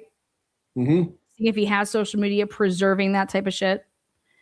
You're going to find out that he owned and drove a white Elantra, right? And then you guys are going to get, so let's really think about this. You guys all got so excited about this, but aren't saying to yourself, because you already know that the vehicle that's circling and shit like that, that it belongs to somebody else. And that the 326 car belongs to your undercovers, your plain clothes, because you're doing whatever it is that you're doing. So you're going to get super jacked about, okay, like there's multiple cars that are white and that are driving all around that night. Then you're going to find out that he had previously been pulled over. Okay, great. So now we have his cell phone number. Well, wouldn't the next thing that you did is then looked into all of your victims' cell phones and saw if his number was saved, if his name was saved, his number was saved, if there was any connection there, right?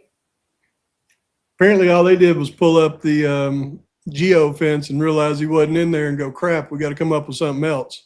Oh, he turned his phone off. They said that they found out that he was a criminal justice PhD student, right? He was now, from one thing that they did put in the probable cause affidavit that I really would like to see what they have on it is because of his surveys that he was doing to prisoners. Mm-hmm. I would like to see what kind of communications he has on that, because I think that might be the only way that they may actually be able to connect him to anybody. Well, they put that out. It came out in the WSU dump. But did it actually have his conversations though? Yeah, it was a lot of the conversations were to what do you call it? Like the service provider, because his thing kept getting reported. Yeah, I've seen that, but I'm wanting to see if you mean if anybody responded. Any of his actual conversations he had with people. None of those were shown. Steve G said that he talked to people that he's probably full of crap, but he said that Kohberger had talked to people about things, and he had talked to the people he had talked to him about, and they were telling him about them. So I'm assuming if he's not lying, then there's conversations, and I would like to see those. Same. Oh, good. Was Kim in here? Did she get to hear that? Hell yeah, Kim. We love you. I thought that was a great question when she asked it. I was like, that's exactly what I'm thinking right there, is how does bad evidence lead to guilt? Yeah. I mean, and it was like, dude, if we start talking about that topic, I was like, I have to go to bed, because I was like, I knew I had this. And so they say, okay, yeah, oh wait, he has matched the general build and bushy eyebrow description, Then the investigators had worked with Pullman police from the beginning because they've been working with them from the beginning, right? So don't you think that they would have called up and hit up these Pullman police officers, right? Because they were working with them from the beginning. But it's unclear whether they asked about him or checked whether any of the Elantras they reviewed belonged to him, because there's no reports. So like, I'm over here making a list of like, if I was an investigator and I had to build a case and you give me this name, like, how would I have gone about, like, what would I have done? And I'm like, okay, well, when I would have pulled up his name and saw that he just was at, how do I not know that he was, you would have known that he was just at the DMV. The license plate readers, did I check those? Given the strong I believe Gary Jenkins, though. I believe that because his car was in 2015, in that interview that he gave. Oh, no, he was full of shit. Oh, hell no. I believe him from the standpoint of, man, this is 2015. We're looking for 11 to 13. I believe they really were, because after looking at the video, you had at least 3 white Elantras out at Gary Jenkins in the morning that night. There must have been 20,000 of them. Gary Jenkins got a new cell phone on the 14th, or on that Monday, just like Hunter Chapin. I believe they overlooked, though, Kohberger's car because it was a 50. I really do, because there was so freaking many of them. I think they looked at his as 2015. But that's the thing, is but see, that's the thing, though. They didn't overlook it because his was the 7th reported from Pullman. People I think they logged a whole bunch of them, and they just went through and went not a 13, not a 13. I think they were dead set on 11 to 13. Okay, so then we get to this part. Given the strong relationship that Moscow has with WSU, it is unclear whether professors or police officers were contacted to ask if they recognize the name Brian Kohberger. Like, is he a problem? Have you ever had a problem with this motherfucker, right? Because Ann Taylor did a search and said, I want anything that has his name, being talked about. Like, she did that was one of her requests, and it came back as 0. So they made that call, though. They said, you haven't had a problem with him. You need to make up some now, because we need some problems with this guy. We need this guy to have had some problems, y'all. Now, MPD also he stalked everybody in the class. Yeah, you better come up with a. Hey, MPD was familiar with then I say here that MPD was familiar with the WSU Criminal Justice Department and its internship program, but it is unclear whether anyone asked if Brian Kohberger had applied. Right, hang tight, because I'm talking about when Gary tries to say that he was so tight sealed and lipped and blah blah blah. Investigators could have searched Reddit, Google, and social media for him, right? Which we know that they did, right? But this was of priority. How the fuck does Reddit become a priority before any of this other shit? Mind blowing. Yeah, the Google and the social media, I get that. But where are any of the screenshots? When I'm doing my work, I'm taking hella screenshots, and I know all of you guys are taking hella screenshots when you guys are looking stuff up, because all I do is get emails of people taking screenshots. You're going to sit here and tell me, we know that these officers, they want people to say, hey, send me that screenshot that you have. Send me that picture, give me that airdrop. Where is there any report of anybody saying, hey, I looked at Brian Kober. He has a Twitter account. He has a Facebook account. He has an Instagram account. None of them link to the, roommates. None of them have, but here is his list of friends. Where is any report have any of this information in it? Well, we know they know how to take screenshots because Payne said that he pulled up Google Earth and then screenshotted it and then put it into a PowerPoint and drew the line for their CSLI. When he said that, I was like, man, Payne did that exactly the way that I do it when I make a video. He just takes a picture, puts it in PowerPoint, and draws a line. That's what they did. Investigators could have attempted to collect the discarded DNA, his discarded DNA, as they did with Cruz, which would have required locating him and recovering something that was discarded, right? Right. But just like they were interviewing people, they never. Well, they could have tackled him while he was out walking, like they said they were watching him do. Hey, just go tackle him. Go yank a piece of hair out of his head and say, "Oh, excuse me." I mean, like in Point Break, when they wanted the guy's hair at the beach, they'd go by and say, "You got a bug in here," and they rip their hair out. They go back and they test it. Why don't they do that? Well, here's another one. There is no report. So this is what I told Cyree. I was like, there is no report of Tanego or Whitman doing anything of the sort that is claimed in that probable cause. Okay. How did investigators truly learn about the Tanego and Whitman situation if they did not write a report or submit a tip to the FBI or regular tip line? Remember, because they tried to say that they did that. Where is that information? Like, I want to see the receipt on that. Where is that documented? Because Cyree has it wrong. You guys, his book, and he is adamant. And I'm like, you are wrong. And I will go to my fucking grave with this. He's like, no. He's like, they identified Brian on 11/29 with Tanego and blah, blah. I said, the fuck they did? I said, not on 11/29. I said, and it wasn't like what you think. This was a query. Like, hit enter after you say, I want all the parking tickets that have occurred in the past month. Enter. Boom. I want this. I want that. You are running a fucking general query. I said, this is not anybody turning over the name Brian Kober or that he was on their radar or anything like this. I was like, you're wrong. And your book, if it's talking about that, is wrong. And I have no problem. I could, because I said, show me the receipts. There is no police report written up by either one of these males saying that they did a goddamn motherfucking thing. There is a conclusory statement in a probable cause affidavit that is not supported by any fucking work product in the terms of police reports. And so guess what? It can't stand according to your methodology.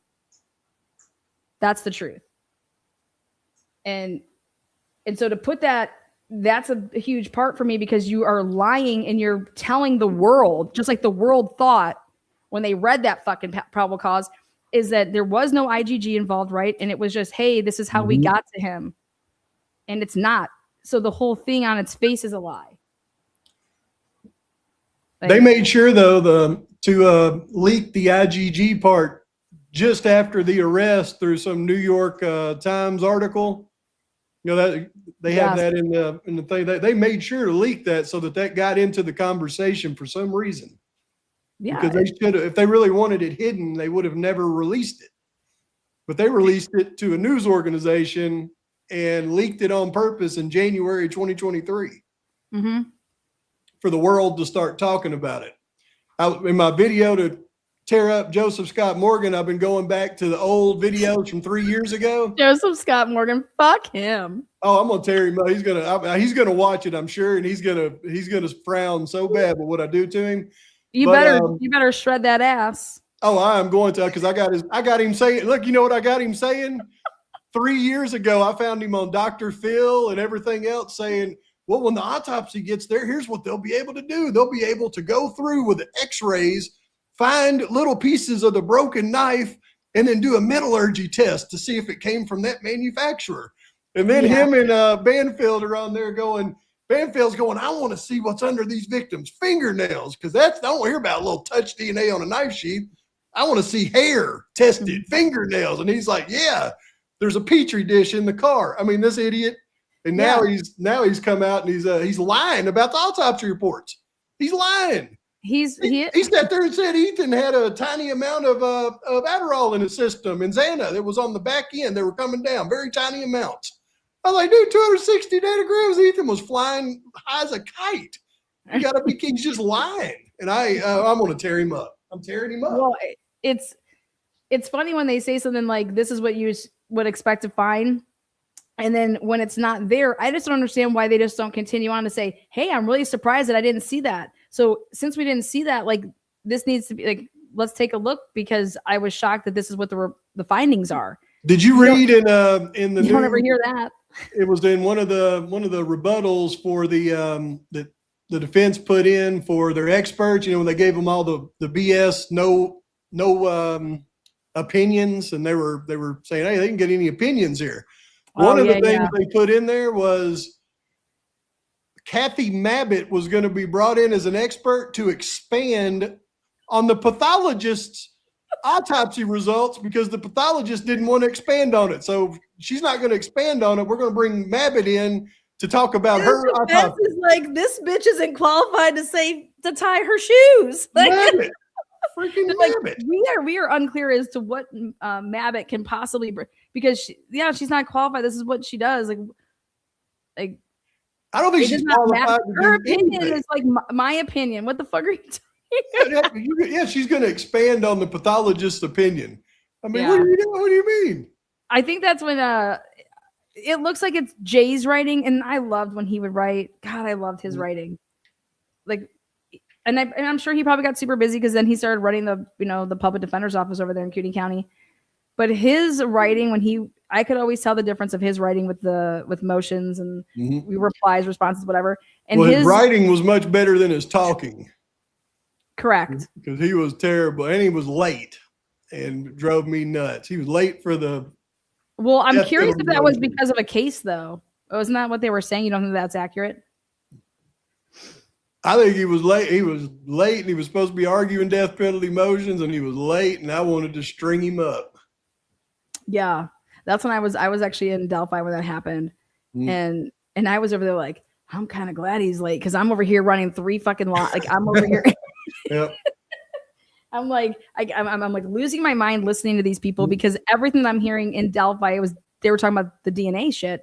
I'm like, it's everything opposite that I've been hearing because all the states have their own different rules and shit and their laws, and I'm just like, wow, to think that if this crime happened in Indiana, nobody would be arrested to this day, because Indiana does not do and use touch DNA, and that would they don't have to. They just arrest you anyway.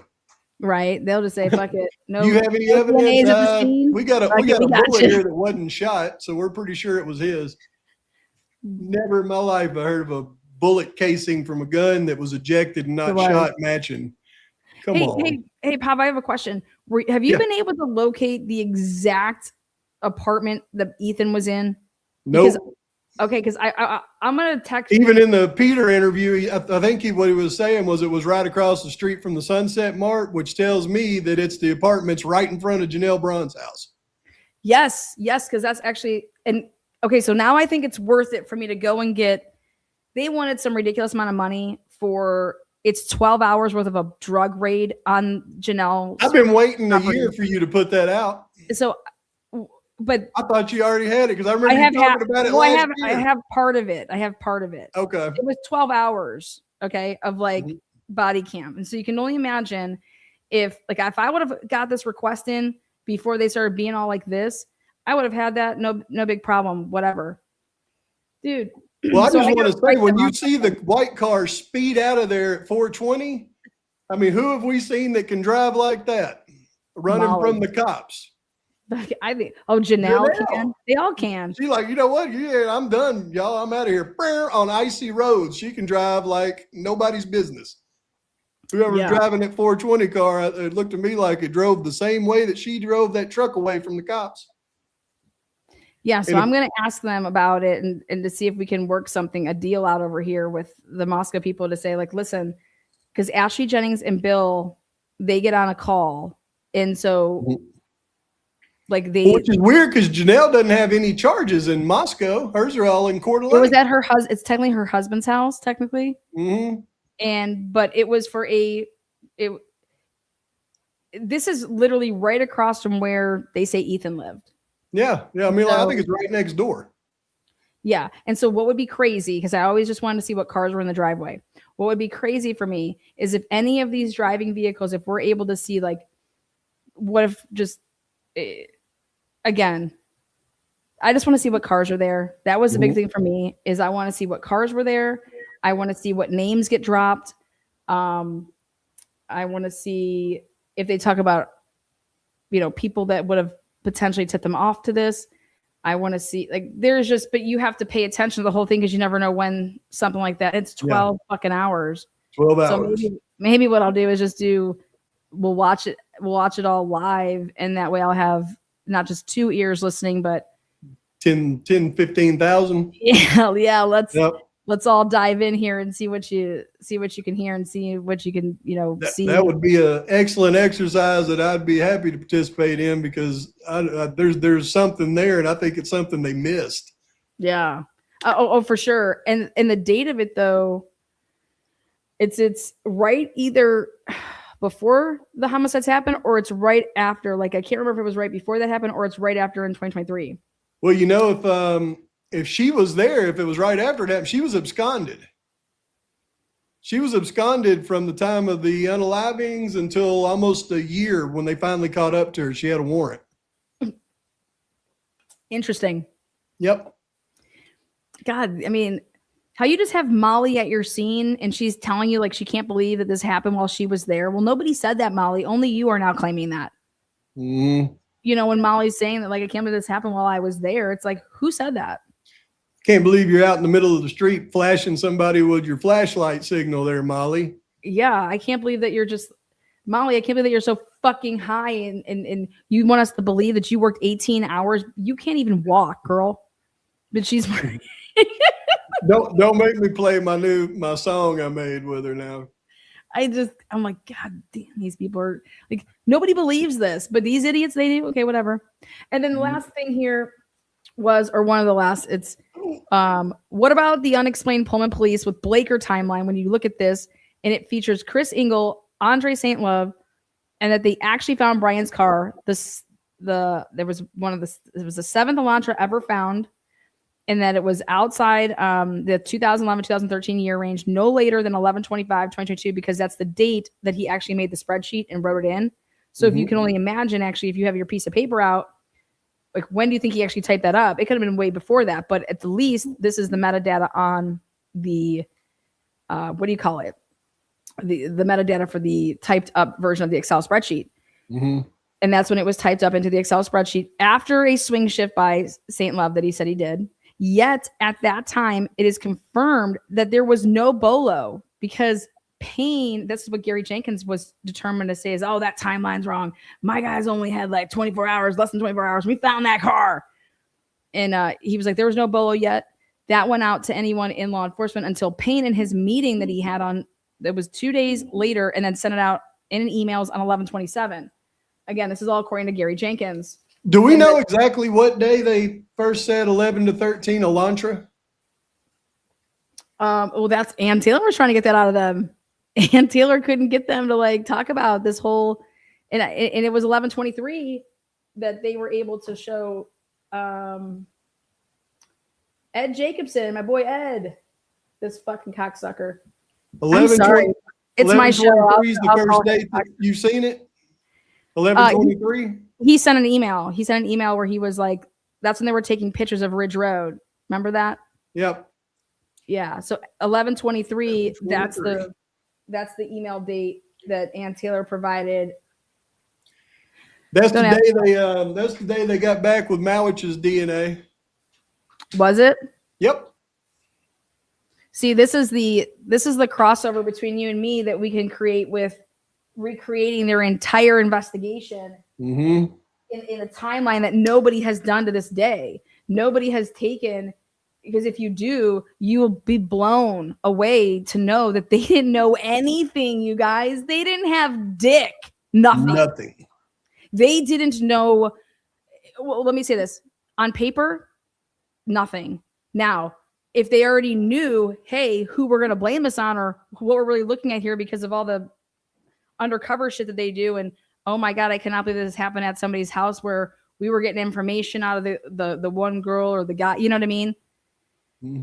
Because that's what the whole purpose that they used that grant money was for controlled buys, sells, for them to talk to the community and to be able to find out what's going on. And I think we'll have it by the beginning of next week. I'll have the Idaho policy, the people from the drug policy. I'll actually have that to show you how Moscow pulled a couple of the records so that we wouldn't know exactly what was done on 11/13 because they pulled that from the records that they gave us. I wrote them and told them that we have a big problem here with the records that they gave because everything is there except for a very interesting document, and it's in the other ones that you gave for the years, but that one got pulled. And so therefore I want you to audit Officer Eric Warner, because how did he know what to pull from this file? If you're just supposed to go to and Xerocopy and make Xerox copies of this binder and serve me with my public records request, why are you going through and omitting and taking shit out? Fuck you. Watch me. I will call every single day and I'm going to ask for you because I want an answer as to why you thought that you could take this out of a binder. How did you know to take that one piece of paper out that would tell me what I needed to know, which was who all were working that night in plain clothes? And why did nobody work again for another one of those little stupid fucking plain clothes things that you had? And you guys were granted $10,000 and you only used $449 that year. Like, why did anybody not want to sign up for your little operations that you used? Because 4 kids died? Because 4 kids were murdered when you were doing that shit? That's what needs to come out, that federal grant money was being used and these kids were all being, I personally believe everyone's ratting on everybody, right? Well, guess what that's going to cause? That's going to cause some people to get kind of pissed off. If you find out someone ratted on you or something like that, or that they wanted answers about something and, hey, I'm going to give you that ticket. Well, no, give me what I want. Tell me where'd you get, where were you? What's going on? So for me, I look at it like I'm blaming the cops here until the cops show me that it wasn't that, because they were all literally surrounding this house when this happened. Because I believe that if it happened earlier, then they're in hella more trouble. And that stupid call to Banfield is an absolute joke, because none of those kids had open containers out. They didn't have book bags. Why did you even stop them? Like, what are you doing? And see, that's the piece of paper that they took out, because they're supposed to tell us how many contacts they had. Did they give anybody tickets? Where they were located, what the purpose of it was, when they started the operation that night and when it ended. And how would you know to take that one piece of paper out from my request? You wouldn't, unless you knew what you needed to hide. And it's just crazy. So I know that United States soccer is playing though, so I want to round this up. I appreciate you having me on, Lana. Well, I wanted you to have the final words. Final word, this case sucks. But guess what? We're gonna destroy it. And we're gonna take all these little things that they tried to put out in mainstream media, put out in books, and I just want to show the world that there's no. My final word is we're not going to go away, so you might as well do it, because it ain't going to get any better for you. We're not going anywhere, right? Not going to get any better for you. Sooner or later, people will start listening. Yeah, and so part 2, I want to get into the 6 questions that you have for Cy-Ray. Okay, yeah. How about that? I'll come up with 6 questions for all of those experts. And I'll leave you with, I just want to read one of these off, which is, why are you a conspiracy theorist, according to Hitler, not me, and making up conspiracies about the mental health and guilt of Brian Kohlberger without providing any facts to support it? You're entitled to your opinion, of course, but that opinion will be taken by many as a matter of fact. There it is. Exactly. There you go. Answer Fucking that. love it. Fucking love Answer it. that, as Hitler calls you. Yeah. Conspiracy theorist. There you go. Since you're the conspiracy theorist, So there was a little bit, in my opinion, a little bit of truth in that statement from Hitler, because now he's conspiring against Koberger without any evidence. At least he hadn't told us any evidence. Yeah. Braun. Well, my thing is that you shouldn't have an opinion on guilt or innocence or anything like that. Especially, you can't trust anything that they did. If they're lying about all of this, then what else could they be lying about? And that's what Jose Baez said. If this is what they do when everybody is watching, what do you fucking think they do when nobody is watching? They had the fucking cahoons to try to do this in front of the entire nation. That tells me everything, you guys. And that they did it and they knew that they had to do it because they felt like they had no choice, which tells me it's really fucking bad. Really bad. Really bad. We'll see on the. Thank you, Adam. Thank you, Pav. We love you. Thank you, moderators. Love y'all. Y'all have a great day. I forgot how to turn this thing off. Oh, I'm gonna use that. I'm gonna clip that. You clip that. Bye, guys. I'll just kick you from. I'm just gonna kick you. There you go. Bye, guys. Have a good one. Take care. Go USA, baby. Do what you do.